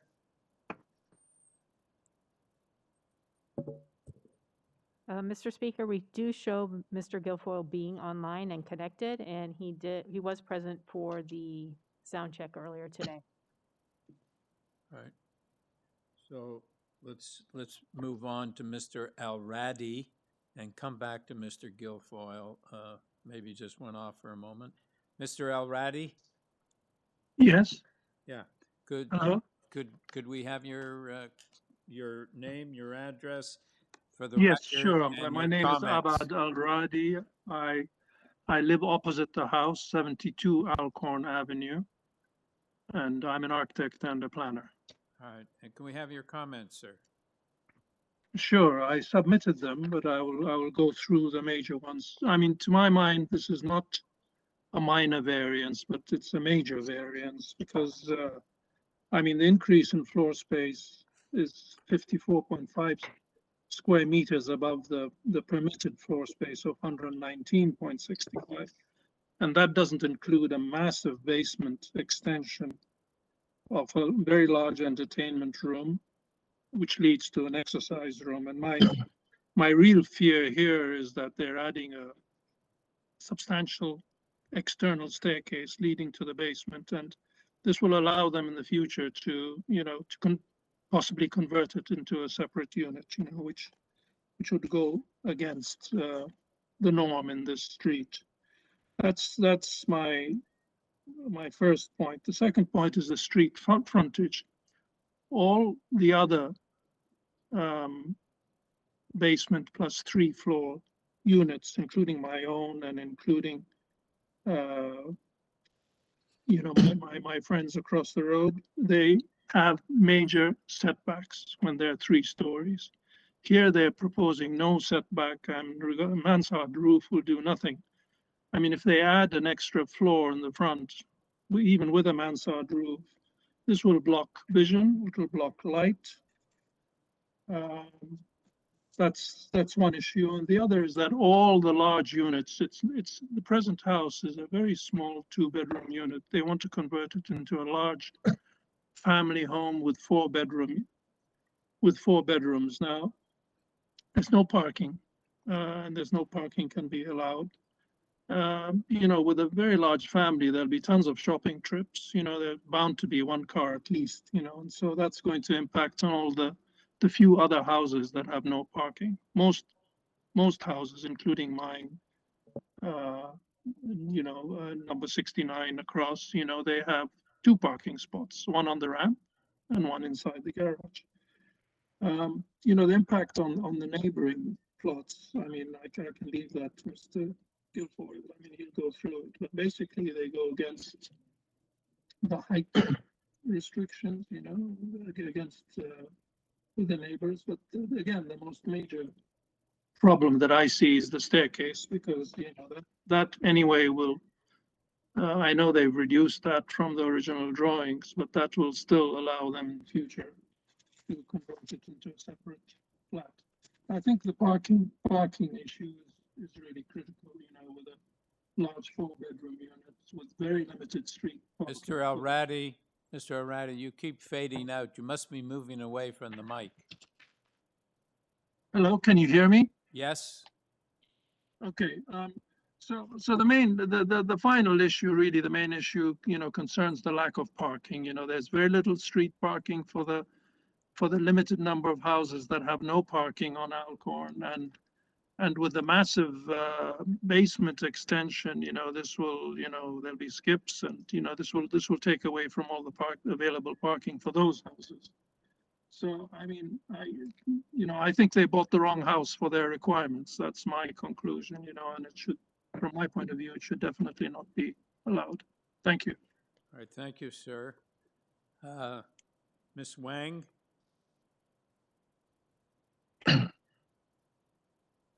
Yes.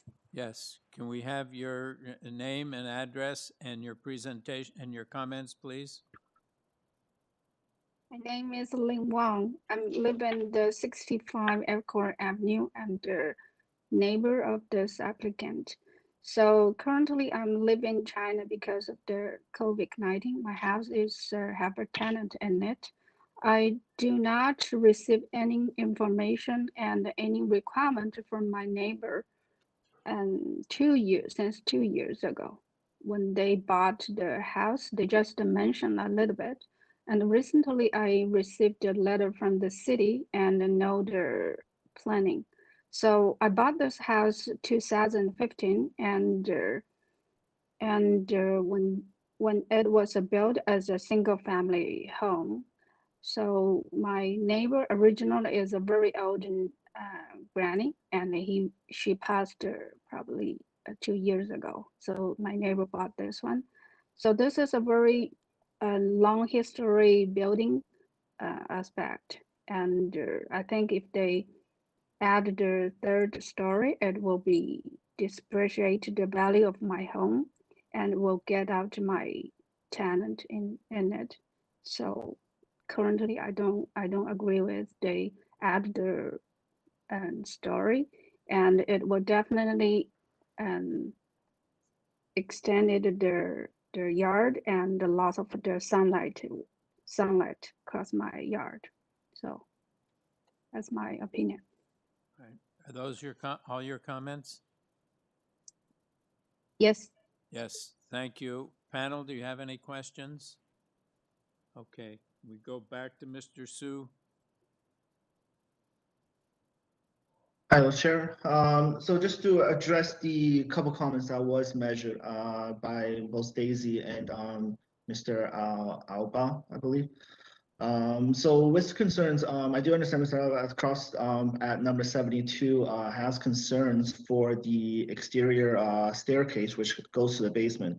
So this is mainly a feature for the owners. They wish to have an access for the kids to be able to access the entertainment space in the basement directly. However, if the committee does find this, or as well as the neighborhood, to be unappealing, the owner is willing to forego this exterior staircase. So this is something that can be added to as a condition should the committee choose. The owners are willing to basically forego and then close off the stairs and then basically removing this encroachment variance. One other thing regarding the rear yard, and I do know also Miss Daisy in her letter that was mentioned to me by the planner was she had concerns regarding both the structure as well as sunlight. So this was also this is the reason why we had the third story addition towards the front, not towards the rear, so as to mitigate most of the sunlight. So if you can see on my presentation slide number 4, page number 5. Sorry, my mistake, number 4, where the setbacks are being shown. The current neighbor towards our west has a, basically, if you take a look at the picture on the top right, the 4 pictures will be the top left one. This is the current backyard of number 67 Alcorn. Sorry, towards the left of the picture, top left one. You can see the giant wall towards the west side of our property currently. So even with this height of a full almost 10 meters, 11 meters, it still brings considerable sunlight towards the backyard currently. This picture was taken, I believe, a few days ago. So during the days, the sunlight does reach well into the backyard. We have not instigated a full third story, so there will be it will be less of an impact as opposed to number 69 Alcorn does have on number 67. In regards to, we do understand Ms. Daisy had concerns regarding renovations as proposed a few years ago when we tried to reach out. We have understood that she would not be disturbed at her property, and we will try to mitigate any construction solely to our property, and then during work hours, hopefully after the COVID situation is complete, once everyone returns to work, this will have less impact on her tenants. Thank you. All right, thank you. Before I go to the panel, is Mr. Guilfoyle around? Mr. Chair, let me try him one more time. Okay. I missed coming back to him before I went back to the agent.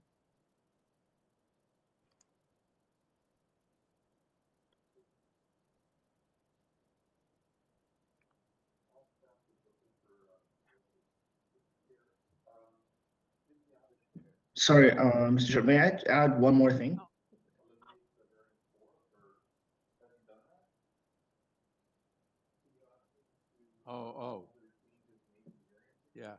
Mr. Zhu? Yes. Yeah. I just wanted to mention, so taking into consideration of where we are being proposed, we have taken a look over the previous cases in the area. So a majority of the variances that was approved over the past records, as shown on my slide number 5, has considerably FSI over 50% of what is existing. Just because the way that the lots in this neighborhood are, it is fairly small lots. So majority of the houses, any type of renovation will go beyond the FSI is asking, as well as some of the rear yard setbacks that's less, considerably less than 6 meters, and heights well over 9 meters for side walls.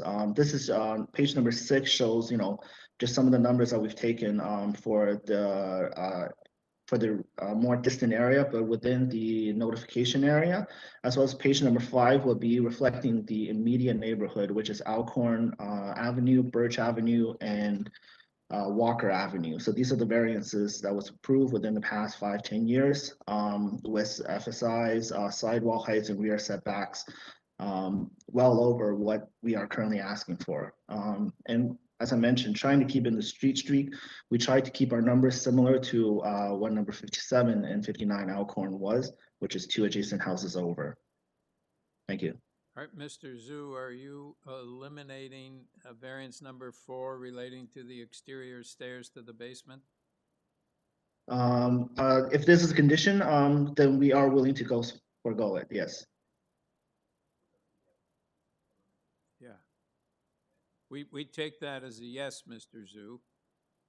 Yes. Okay, thank you. Yes. And variance number 1 is 1.41 times the area as opposed to 1.46 times the area. Okay. So, correct. All right. So have we found Mr. Guilfoyle? I am here. Hello. Oh. Hello. Hello. You got me. Okay. So I'm sorry, but you weren't. We couldn't get a hold of you when we started out. Well, I switched now to a phone, and I was the first one in, but I was never sound checked. Okay. All right. So could we have your name and your address and your comments, please? Yes. Thank you, Mr. Chairman. My name is Robert Guilfoyle. My wife, Michelle Chandler, and I, we live at 69 Alcorn, directly next door to the property. I'm getting some feedback here, so pardon me if that's the case. I have submitted my written concerns, and I'll just go over some of these. First of all, one of my major concerns for this Mr. project Guilfoyle, is can you the speak? FS. Mr. Guilfoyle, can you speak into the phone? Yeah. Because you're fading out. I have the phone right here. Hang on. Can you hear me now? We can hear you, but we can't hear you now. How about, hang on just a minute. Can you hear me now? Well, we can hear you occasionally.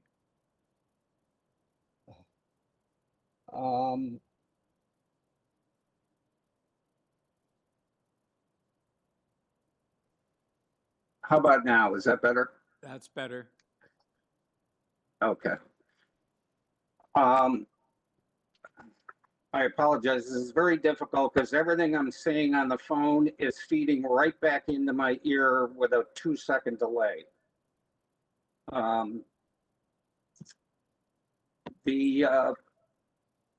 My first concern with this project is the FSI that they're talking about. They are looking for what they say now is 140%.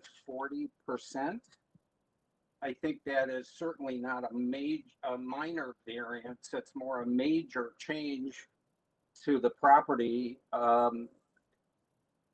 trying to make a 4-bedroom house in a lot that is ill-suited for something that size.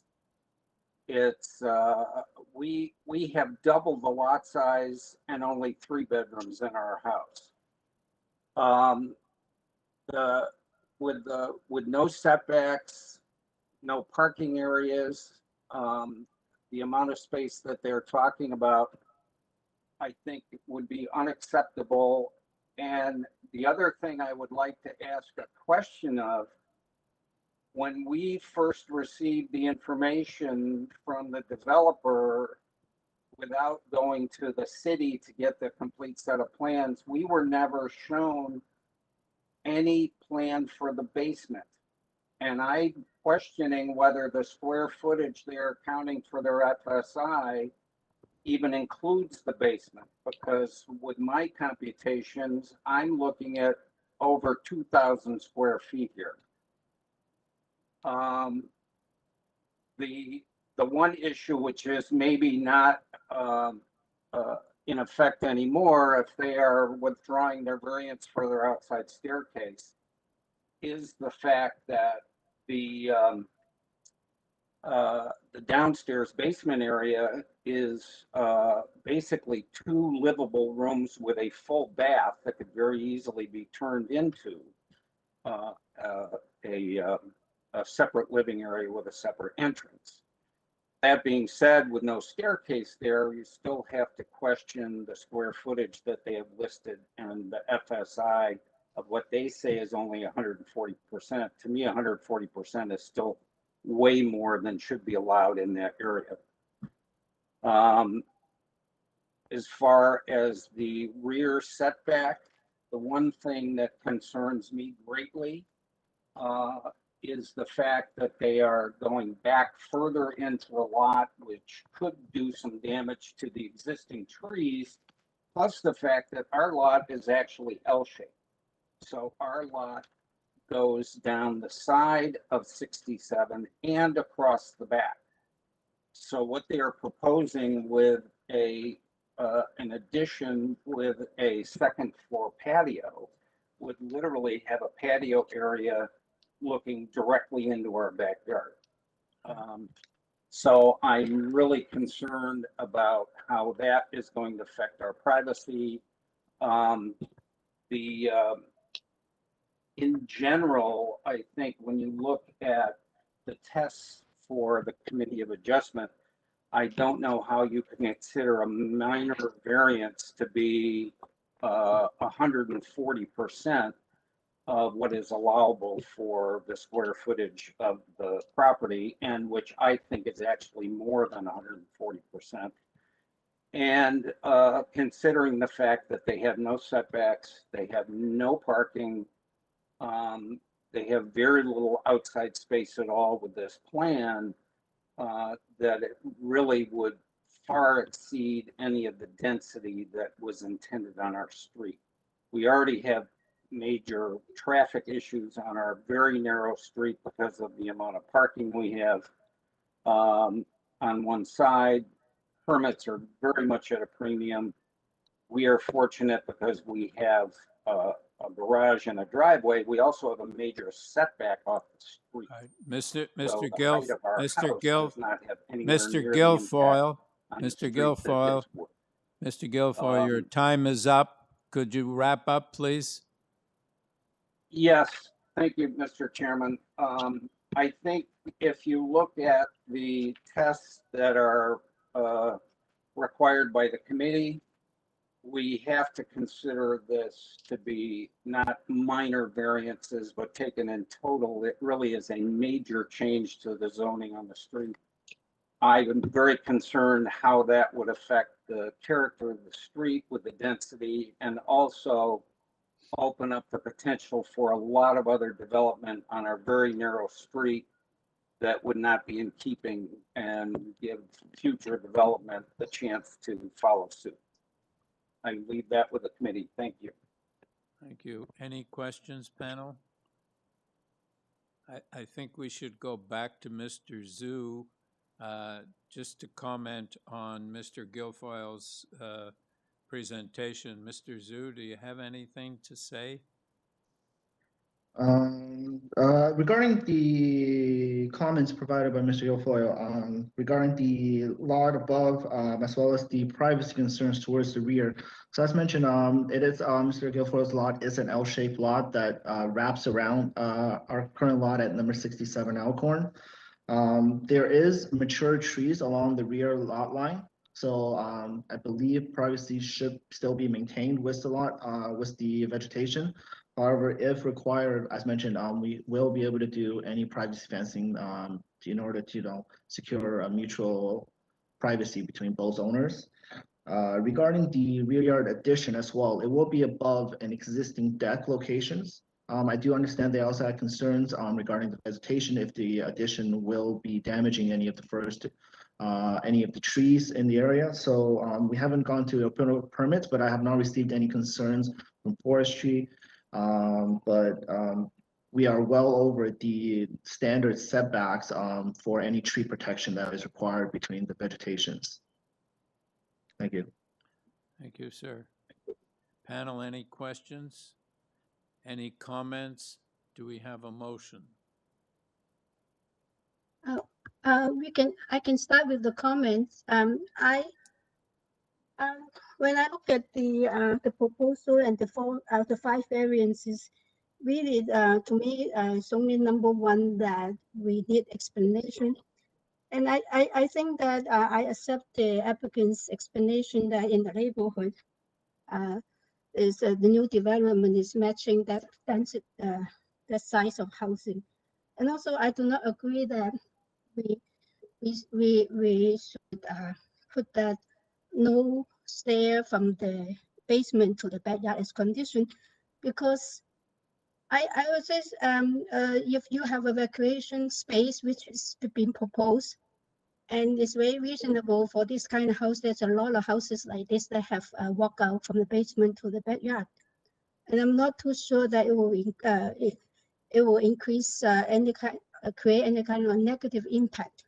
So I do not support that as a condition if I move a motion for approval. All right. Any further comments? Yes. Sure. Just to echo some of Yim's comments, I support this application. I think that it's representative of definitely height and depth and density that is on that street already. And I think it's being masked in a sensitive way. So Yim, I would support your motion. I just have a comment with respect to the front not being on the 3rd floor, not being set back. I think that the applicant has indicated that setting it back would have interfered with the neighbor's backyard, and I accept that. And it's a question of which evil do you choose? The making it less mass from the street or not interfering with your neighbor's backyard, and I think they probably made the right choice here.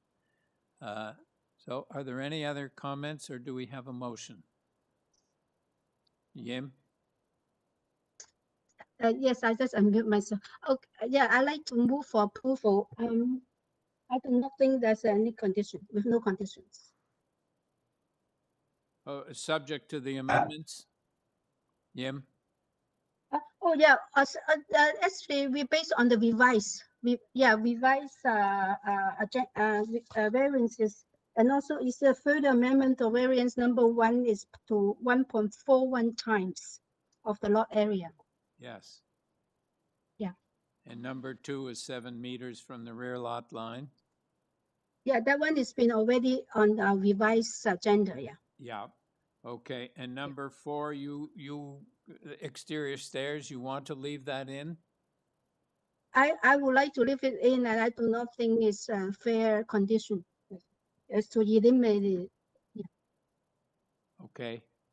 All right. So do we have a seconder? Peter? All right. All in favor? I can't see. All right. You have your approval. Thank you. Thank you.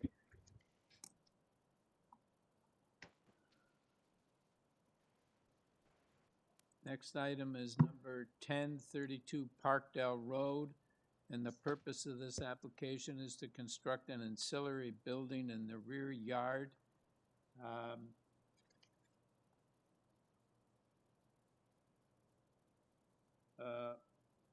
Mikhailo Movchan, and I'm sorry if I Yeah. butchered up your name.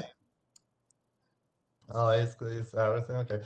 Yeah, my name is Mikhailo Movchan. I'm the owner of 32 Parkdale Road, and also my wife is here, Lubov. She also the owner on the application, and she will explain our issue as Weber did not allow to put two names on the registration. Okay. Good morning. Good morning. Panel, do we need a presentation on this application? No, we don't really need a presentation. If you want to say something before I take it into committee, go ahead. Well, thank you. Well, actually, it's we just wanted to explain the underlying issue is that it's not, well, the name of the project is to, the name for that variance on the title, it came as to construct an ancillary building. But actually, as you can see from my submission and from my comments, is that the underlying issue is that we just want to we would like the exception to that one parking space requirement for the single family dwelling in our. Yeah. Okay. To resolve, and this was something that was suggested. This step was suggested by your previous committee of adjustment manager, Anita. So, and we just like, if you have no comments, then we would really appreciate your understanding and your support. Thank you. All right. Thank you. Panel, any questions or comments, or do we have a motion? Yim? Yeah, I like to move for approval. I think it's very straightforward. I like to comment that the cover letter is really well written, and I accept the explanation, and then I will move for approval. All right, thank you. Mishi, are you seconding the motion? Okay, all in favor? Have your approval. Thank you very much.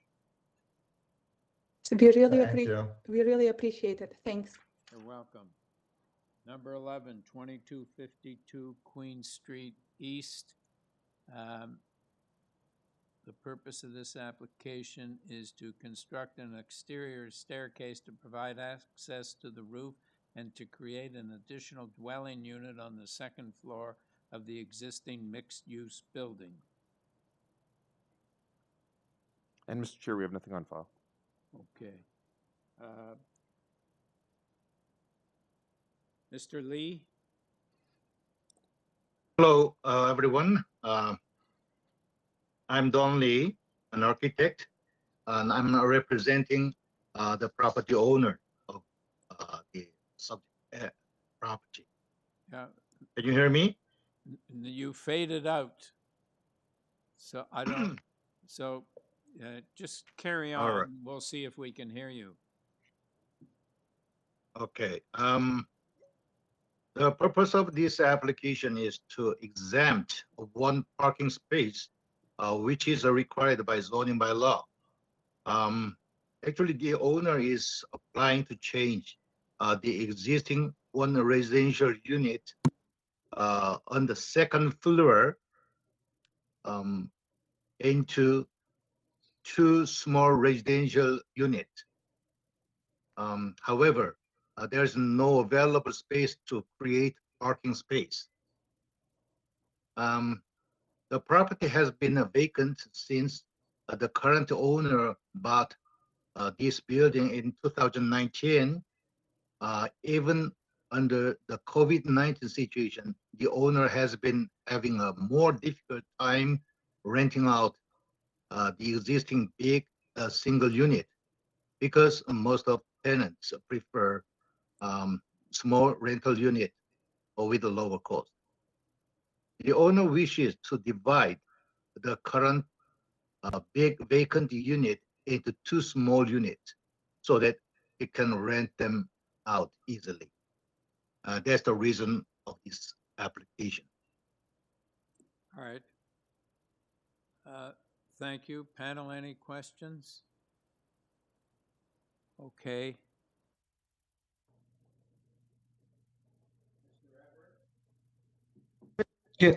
Yes, can you hear me okay? Yes, I can hear you. Okay, thank you very much. Hello to the committee, hello everyone. My concerns are really about the very brief description, and I just, given what the architect just mentioned then, so I don't quite understand what's being done here. There is an existing Mr. second Everett, floor.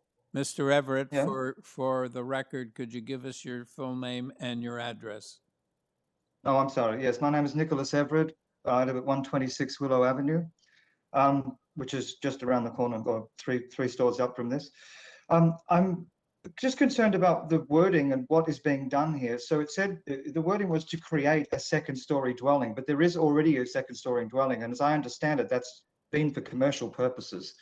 So I think what is being proposed here is to create what was a commercial dwelling. I just want to get clarification is what was a commercial second story into now a residential one, which is going to be split into 2 small units. I would also warn, just hearing that, because it certainly wasn't on the notice that came to me in the mail, but I would also warn that splitting that into 2 small units would make very small units. So my concern with this, I don't quite understand what the wording is. I think we just need clarification about when it says to create a second-story dwelling. There already is one.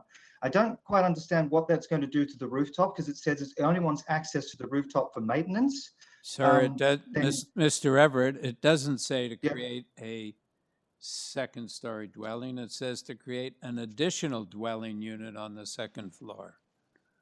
So it's as right. Okay. All right. So it says, Mr. Lee said that they're just going to divide it into 2 because the unit appears to be difficult to rent at its current size. Okay, that helps to clarify. So in other words, we're not building on top of the existing second story there. Is that what I'm hearing?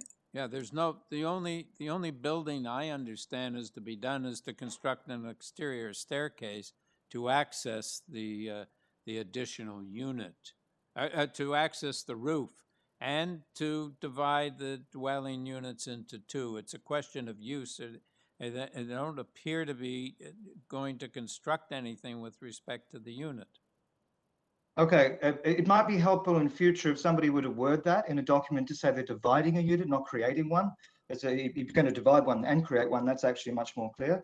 The second point is there is no parking available for this. As you know, in the beaches, parking is a major issue.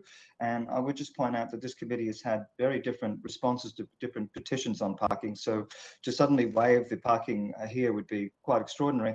And the final issue I just really want to understand is when you want rooftop access for maintenance only, as it was said, I would like to know exactly what's going on the rooftop. It doesn't seem to be any sort of specifications, but if it's just for maintenance, then that's fine. But it seems to be if you want a staircase that allows access from those 2 units, you're asking for more than that. So can I have some clarification about what's going on the top of this story building? Okay, are those your questions and comments, sir? Yep.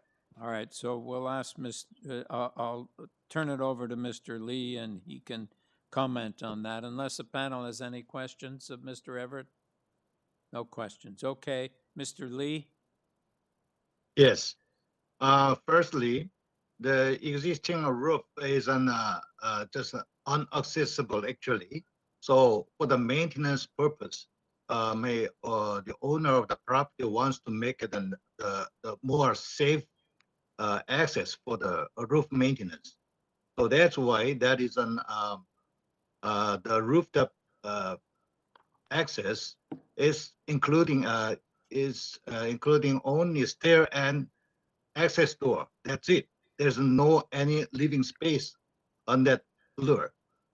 And that is already zoning reviewed and approved. This committee of adjustment issue is an applicant issue is only for the parking issue. As you can see in the survey drawing, the existing building is not having any parking space. So as I mentioned, this residential unit is too big to rent out, especially this hard time. So just there's no any additional living space. Out of the footprint of the building is same as existing. Only 2 units, the number of the residential dwelling unit. So we are applying for the approving for the parking exemption. All right, thank you, sir. Any questions, panel? All right, do we have comments or a motion? Yes, Peter? I'll go ahead, and if any of the members have any comments, just let me know. But I think this is extremely straightforward. We're only talking about 1 parking space for the variance, and it's a very large second floor. It's a big building, 8 meters wide, and so I think it's completely reasonable that you could easily get 2 sizable units in there. Also, there's transit available at the doorstep, and I think this is the kind of thing that we should be seeing more of. So I support this application and move to approve with no conditions. Second, Yim, all in favor? Yes. Yes, yes. Yeah, Yim, do you have a comment? Oh, I just want to echo what Peter said, that when we looking at application to add to make second story live apartment or residential, it's a very urban sort of contest. And with this contest, I think the need for parking is not as what you call expected as like a single family house with a backyard and all that. Yeah. All right, thank you. All right, so we have a second. Show of hands again who are in favor. Thank you. You have your approval, sir. Thank you. Number 12. Thank you so much. All right. Number 12, 107 Dunvegan Road. Purpose of the application to construct a 2-story south side addition. And Mr. Chair, we have email correspondence from Community Planning. Oh, and a correspondence from 110 Dunvegan. Okay, Mr. Lindy. Good afternoon, good morning, Chair and members of the committee. My name is Stephen Lindy, architect and agent of the proposal. I'm located at 48 Bedford Park Avenue in Toronto. Yes, could we have a very short presentation? Just tell us what this is about. Yes, the existing is a 2-story detached dwelling, and the proposed is a double height addition filling in a courtyard and of the existing house. The existing house depth and width are unchanged. The side yard setback is unchanged. 3 variances are straightforward. If we want to pull up the site plan, if that's necessary, we can do that. No, I don't think it's necessary, Mr. Lindy. You could just give us a brief comments with respect to the. So we've submitted precedents that support our application for height and density, and it's interesting to note that they already have approval for density in a previous application under older bylaws, I suppose, and we have 1 letter of support from the neighbor at 110 Dunvegan Avenue, and we were not aware of any concerns of planning staff, but I guess there's something that came in. I'm not really aware of it, and we're not aware of any objections from neighbors. So I guess we believe that the proposal meets the 4 tests of the committee. All right, thank you. Any questions, panel? All right, any comments, or do we have a motion? Yes, Donald? Yes, Mr. Chair, I'm satisfied that the requested variances meet the 4 tests under the Planning Act, and I move approval without conditions. All right, do we have a seconder? Mishi, thank you. All in favor? Have your approval, sir. Thank you. Thank you, Chair. Number 13, 397 Shepherd Avenue. No, Mr. Chair. It's 2156 Danforth. Where did I, oh, sorry, that's the address of the agent. Yes, 2156 Stanford Avenue. And the purpose of this application is to construct a new 5-story mixed-use building. Mr. Morris? Sorry, Mr. Chair, sorry to interrupt.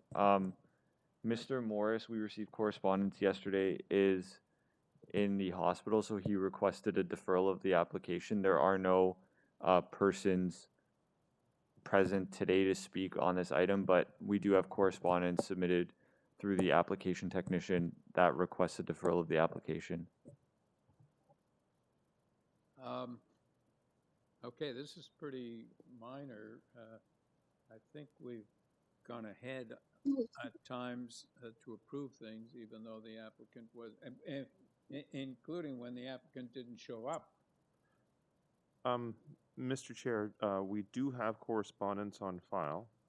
In opposition? We have a planning report dated May 3rd recommending refusal. We have the TTC with their information report regarding the proximity to the Danforth line and correspondence from the applicant. But the applicant has requested a deferral. Maybe he would like to be here.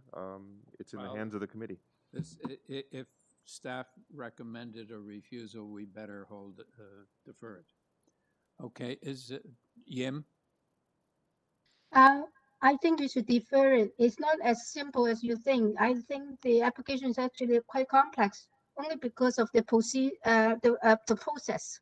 I think there's some kind of clarification I need to have as to why ask for a height variance with that small difference require a site plan amendment, first of all, and also that's actually complex. Maybe they have changed the proposal since they applied last time for site plan amendment. That's the kind of clarification I like to have. It's not a simple matter. We should defer it. Without presentation. We cannot move. All right, you're right, because the staff recommended refusal, and I just looked and saw one variance. It looked pretty straightforward, but apparently it isn't. So the issue is deferral. The applicants requested a deferral. The planning has suggested that we refuse the application.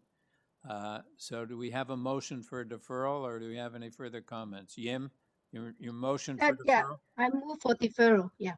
All right. The reason is that, yeah, for them to work with the planning department to clarify the application. All right, do we have a seconder for the, yes, Peter? All right, all in favor of deferral? All right, you have your deferral, or we have a deferral. Thank you. Number 14, 15 Maryland Crescent. Purpose of this. Good morning. Just would you hold on for a minute, please? Purpose of the application is to construct a new detached dwelling with an attached garage. The existing detached garage will be demolished. Yes, Mr. Chair, we have revised plans on file with revisions to the variances requested for numbers 4 and 9. We have a planning report. We have forestry requesting condition number 1, and we have correspondence from 11 and 17 Maryland on file.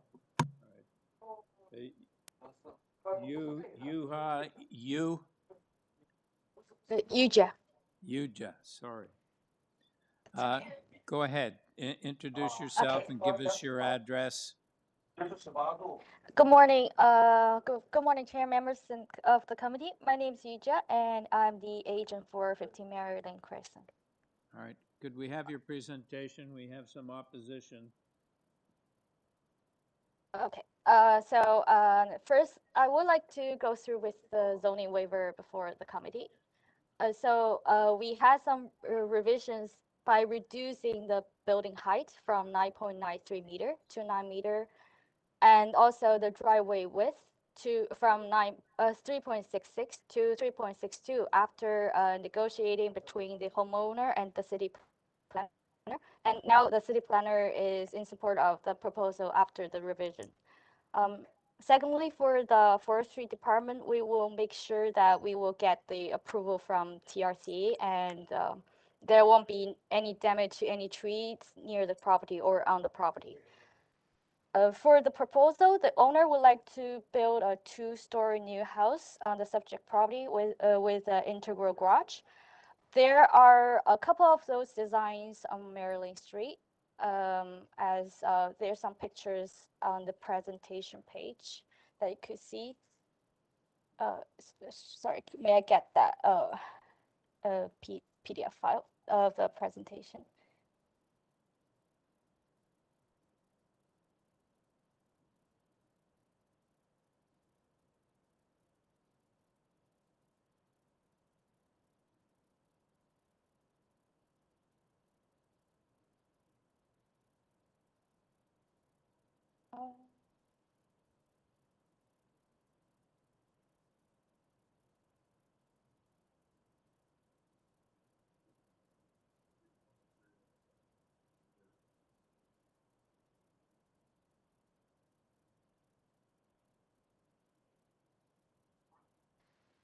Yes, here is the site plan, and on the site plan that you could see that 12 doors, and there is also 25, 27, 29. Those houses on the same street, they have a similar in coverage, and the house scale looks very similar.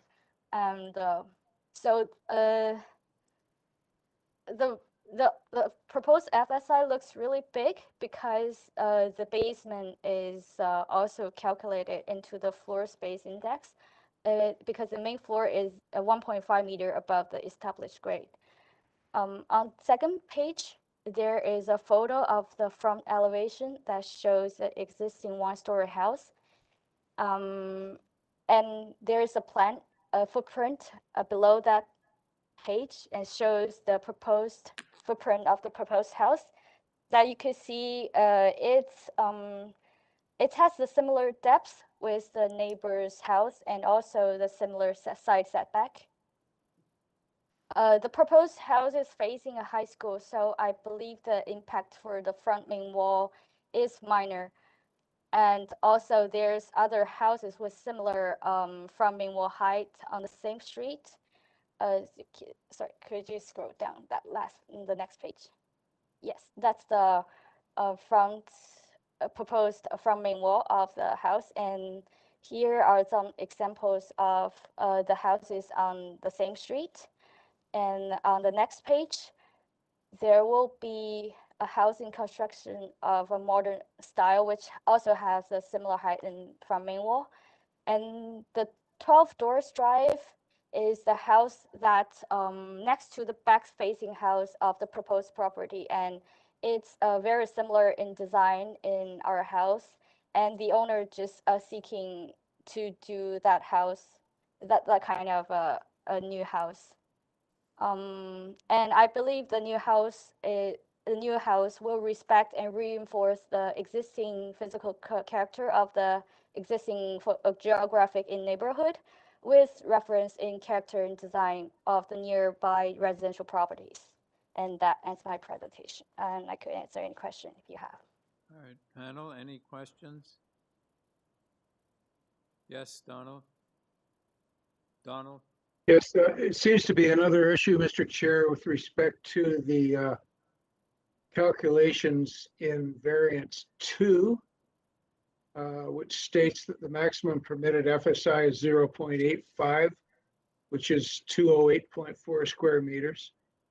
And the new dwelling is to have an FSI of 1.08, which is cited as 374.3 meters squared. if you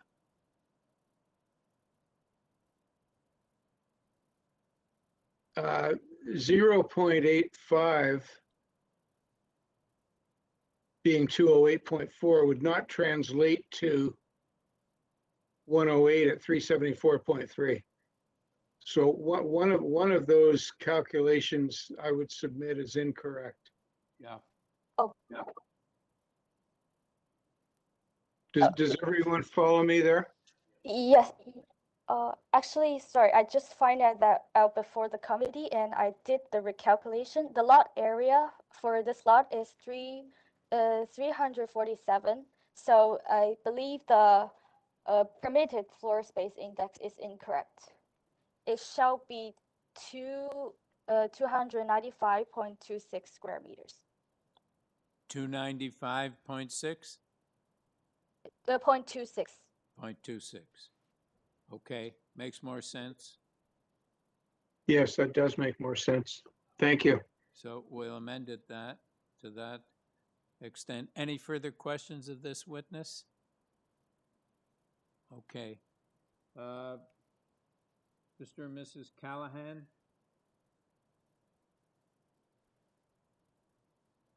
Yeah. Mr. and Mrs. Callahan? Yes. Yes. Could you? We are here. We're here. Yeah. Could you give us your full name and your address and your presentation, please?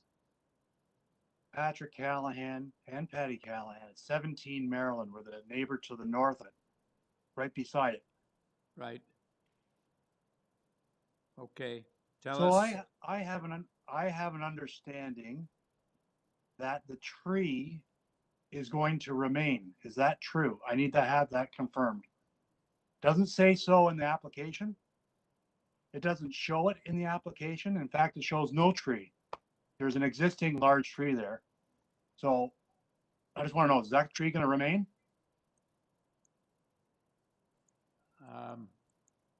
We'll have to, okay. So Have you got any other concerns? Well, then the height of the house. I also understand that height that they proposed is not going to be exactly that height. It's going to be a little bit less than what they proposed. You need to know that that's confirmed. Yeah, no. Otherwise, all my other written submissions are in writing that I have submitted. And you have on file. That I have on file. All right, so the maximum height requested is now 9 meters. So that is confirmed. So okay, that's less than it was proposed? Yes. Yep, okay. Okay. So My other concerns are outlined. my other concerns are outlined, and You have it on file. you have it on file. You have it in writing. Okay. So they're not as much of a concern. They're not as much of a concern as the ones I just mentioned, the tree and the height. All right. So And I can see that the height of the other I can see that the height of the other houses are higher than our houses, and what's already been permitted. I comprehend. Okay. All right, panel, any questions of this witness? No. Okay. Mr. Snow and Miss Iorio.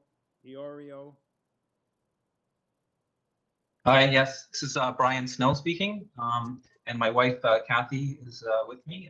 We're the owners and occupants of 11 Maryland Crescent. We're the adjacent neighbors on the south side.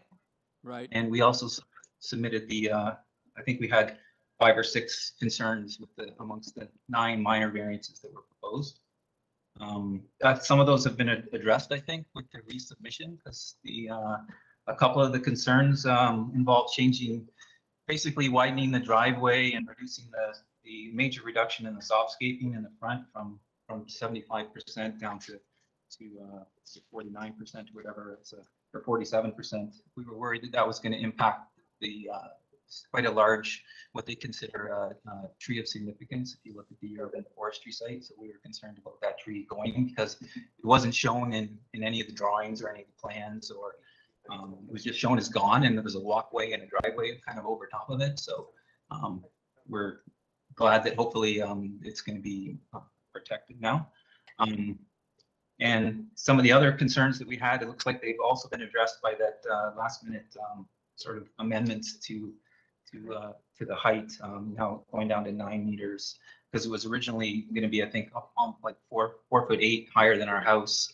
And our houses are actually unusual that on the street, and that they're only 4 feet apart, so that the difference in the height of the exterior walls actually puts their eave troughs above ours. And when you measure the extension of the eave troughs coming out from the house, it actually puts the eaves in about a foot from each other.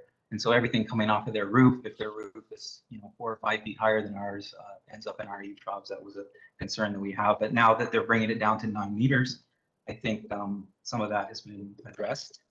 And the other concern, it's more, I don't really want to stop them from doing this, because I just more wanted to draw attention to this. They're extending their building back 12 feet, but when the neighboring properties were extended back sort of a similar length, there was no foundations that they were digging against. I just wanted to make a note that they put in a request to dig 2 feet closer, or to put a foundation 2 feet closer than the minimum variance allows. So there'll be, and I think foundations usually have to be backfilled, so they're going to be probably digging right next to our foundation for a span of about 12 feet in the basement. Our basement has broadband carpet and it's finished, and I've seen how some of these construction projects go when they can go on and these pits sort of fill with water, and if they're below your weeping tile, it kind of only has one place for the water to go. So I was just concerned there if they could make sort of additional, I don't know, get a sump pump running in there all the time or something, or just sort of some additional mediations or whatever to sort of make sure that that's not an issue, that it's not filling with water. I don't want to stop them.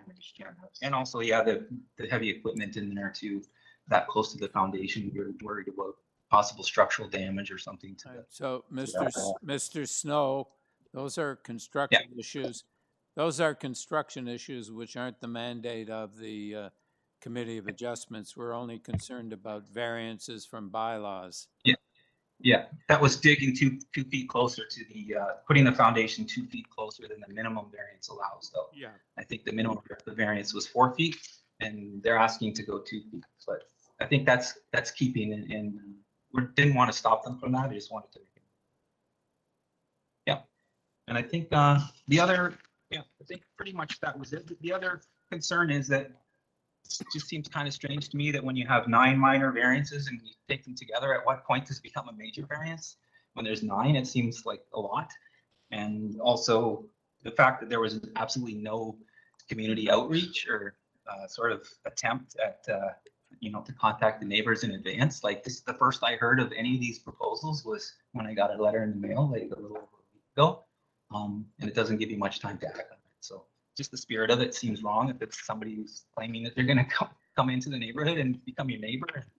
I don't know, just have a bad feeling about it, but yeah, that's it. Thank you. All right, thank you. Panel, any questions of this witness? Okay. Ms. Hugh? Yes. Yeah. Yes. Could you address the issue first of the tree that didn't appear in the plans? Yes, the front tree, it's actually on the city's property, so it didn't appear on our plan because our plan only shows the part of our property, and we make sure we will not damage that tree. Probably use the system which called TerraWeb that could be also used for our driveway, which could help like significantly reduce the pressure applied by load, and we will get the approval from TRCA for sure. Okay. Could you address any other issues that were raised? About the construction issue, we will like make sure that on the site it will be like the safety of the site, and maybe the temporary shoring will apply if needed. All right. Are those all your comments? Yes. All right. Panel, any questions? Okay. Thank you. All right, panel, any comments, or do we have a motion?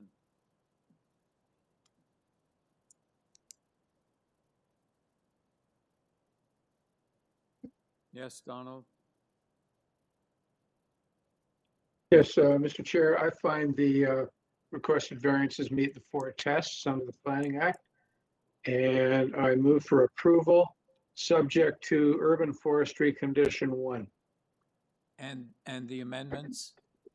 And yes, sorry, my approval pertains to the revised proposal, including an adjustment we just made to the numerical value of the permitted FSI.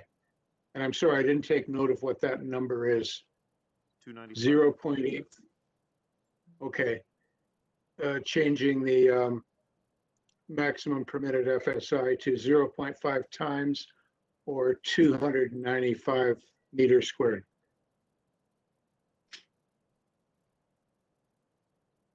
Yes. Is that right, Philip? Is that the? Through you, Mr. Chair, I have the variance 2, the permitted 0.85 times the area of the lot should equal 295.26 meters squared. Okay. All right. Donald, did you hear 295.26? I accept that, Mr. Chair. Yeah. Okay. Do we have a seconder? I will second that and add a comment. Thank you for Don to make the calculation right. I used to do that for everyone, but I was too lazy to get my calculator last night. Well, That's okay. That's okay. I have a reputation of being a bit of a numbers guy, so. no, but Donald's our designated. Thank you. Donald's our designated number person today, Yim. The pressure's on. Okay. Right. Okay. All in favor? You have your approval. Thank you. Thank you very much. Have a good day. All right. Number 15, 118 Swanwick Avenue. And the purpose of this application is to maintain the existing secondary basement entrance. And Mr. Chair, we have correspondence from the Ward 19 councillor in support of the application. Okay. All right. We have Ms. Kaiser. Ms. Kaiser, please.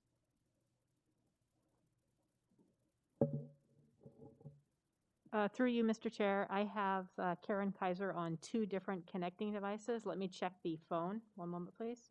Okay. Karen Kaiser, can you hear us? I can. I'm watching the proceedings on my computer, but I don't have a speaker or a camera, so I'm calling in. Can you hear me? Yes, we can. Yeah. So. Hi. So I'm Karen Kaiser. My husband and I are the owners at 118 Swanwick Avenue, and we've recently applied to legalize a basement suite in our apartment using the existing outside basement entrance. So when we were applying for the permit, it was brought to our attention that we didn't comply with a bylaw that says a second suite entrance can't be located on the front wall of our home. I believe this is bylaw 5692013. So we are a corner lot, and we have more than one option for the main entrance to our home, and have chosen to locate it on the side wall of our house. The existing basement entrance is located on the front wall. So they're not on the same wall. The pictures that are in our submission show both of the entrances. As we understand, the intent of this bylaw was to prevent 2 separate entrances on the front wall of a home. That's not the situation in our case. They're on separate walls. So Brad Bradford sent us a letter supporting this bylaw, saying that saying that this bylaw, when it was drafted, didn't take into consideration corner lots. So we're basically requesting an exception to the bylaw due to the fact we are a corner lot and we satisfy the intent of the bylaw. Okay, panel, any questions? Okay. Thank you. So, okay. Any comments, or do we have a motion? Yes, Jim.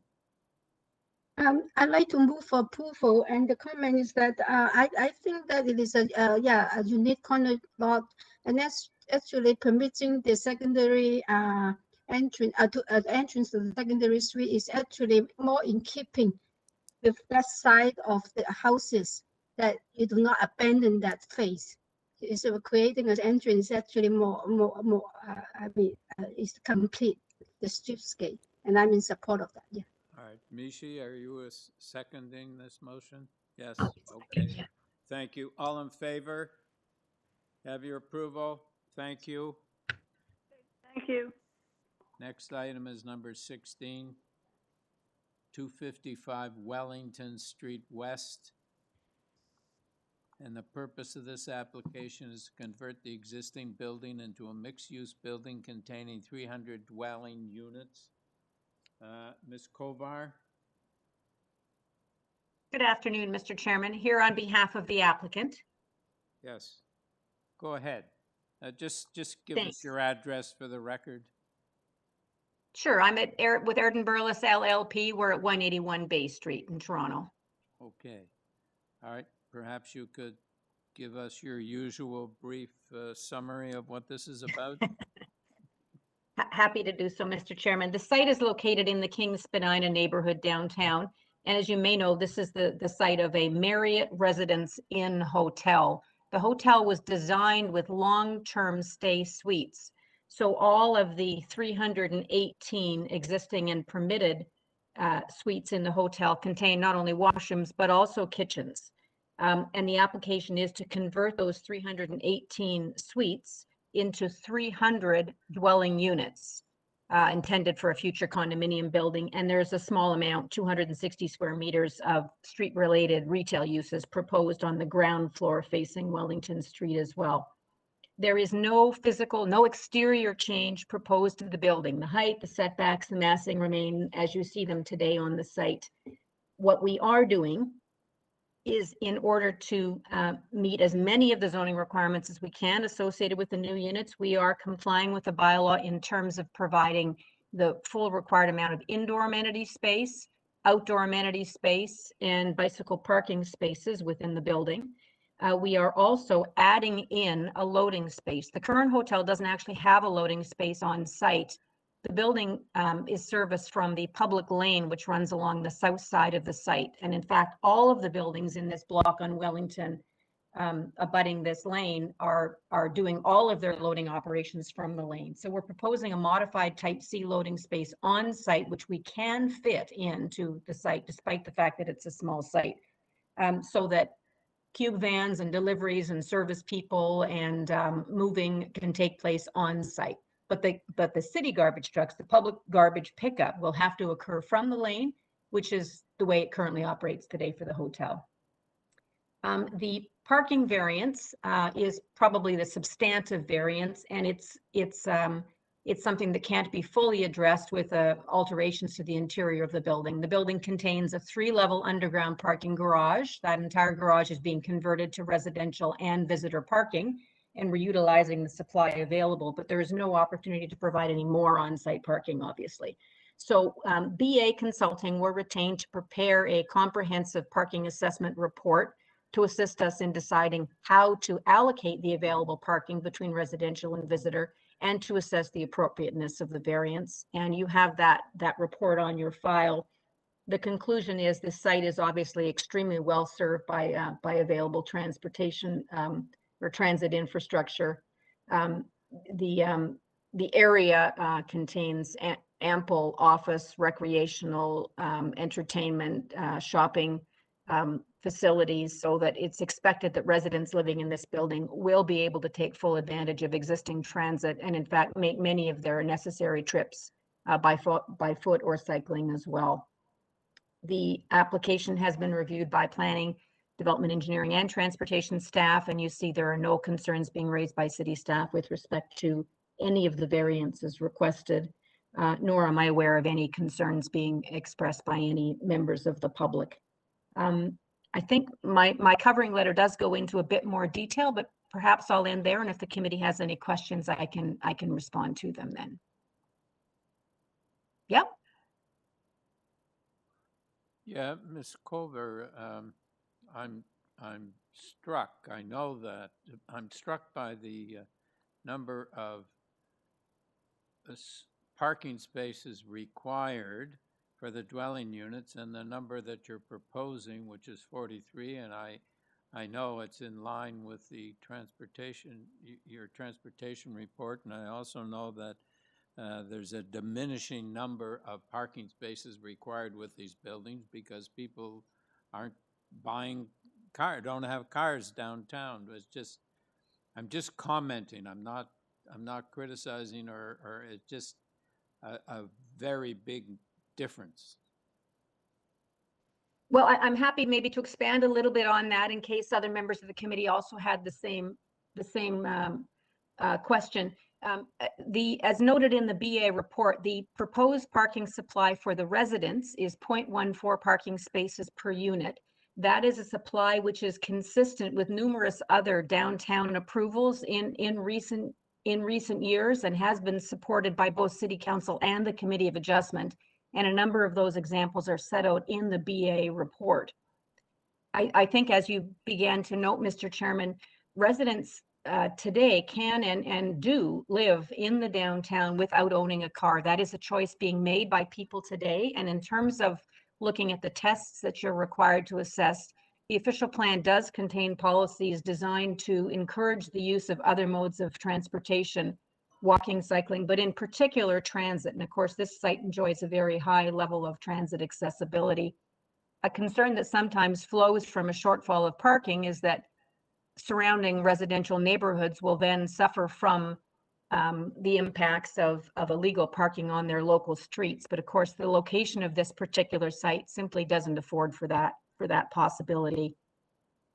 And in terms of the shortfall of the visitor parking supply, because that's the other part of the variance, BA has done a survey of available commercial parking in the immediate vicinity of the site within a short walking distance. And as set out in the report, there are numerous public parking spaces available in a very short walking distance. The largest garage that you'll be familiar with is the Metro Hall parking lot or parking garage. And there are 1,031 parking spaces in that garage, which, while they're well utilized during the day, in the evenings and weekends, which is peak visitor requirement or peak visitor demand time, they are very, very highly unutilized. And so BA Consulting was more than satisfied that between the 11 on-site visitor spaces and the available off-site parking in the area, there should be no concern with respect to the shortfall in visitor parking either.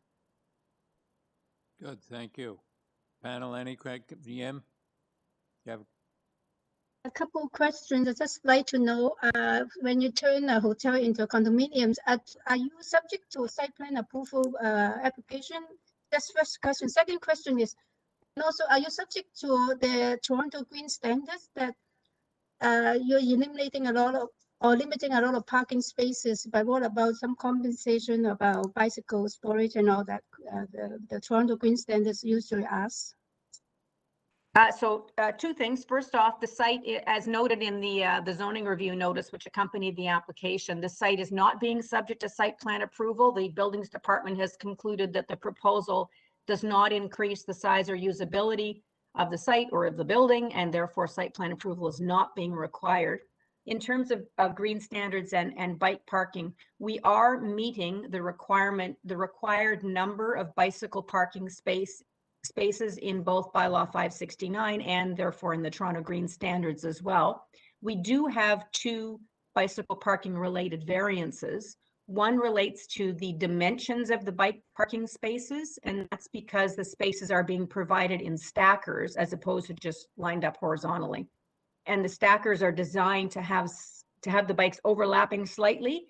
They're staggered, so the handlebars aren't hitting, but the way they function, the spaces don't have to be quite as wide to properly accommodate a bike. And then the second variance relating to bike parking has to do with the location of the visitor bike parking spaces.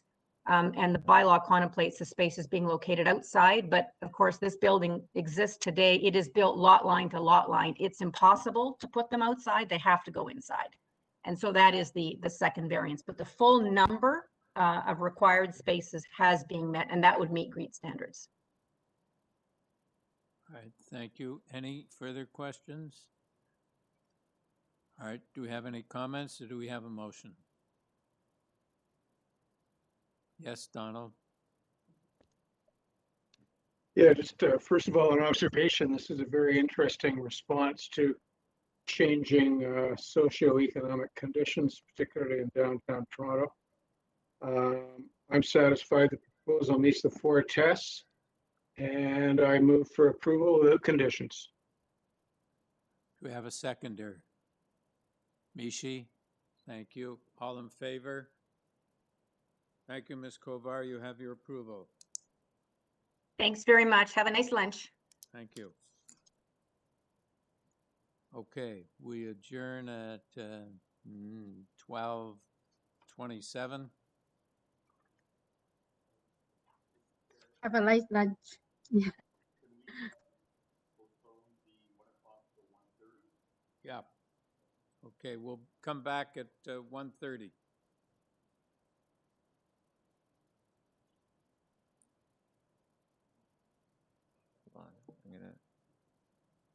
Hi, for everyone on the still on the WebEx, I would just like to advise that we are going to be starting the afternoon session at 1:30 p.m., which means that we will be starting the sound check at 1 o'clock p.m.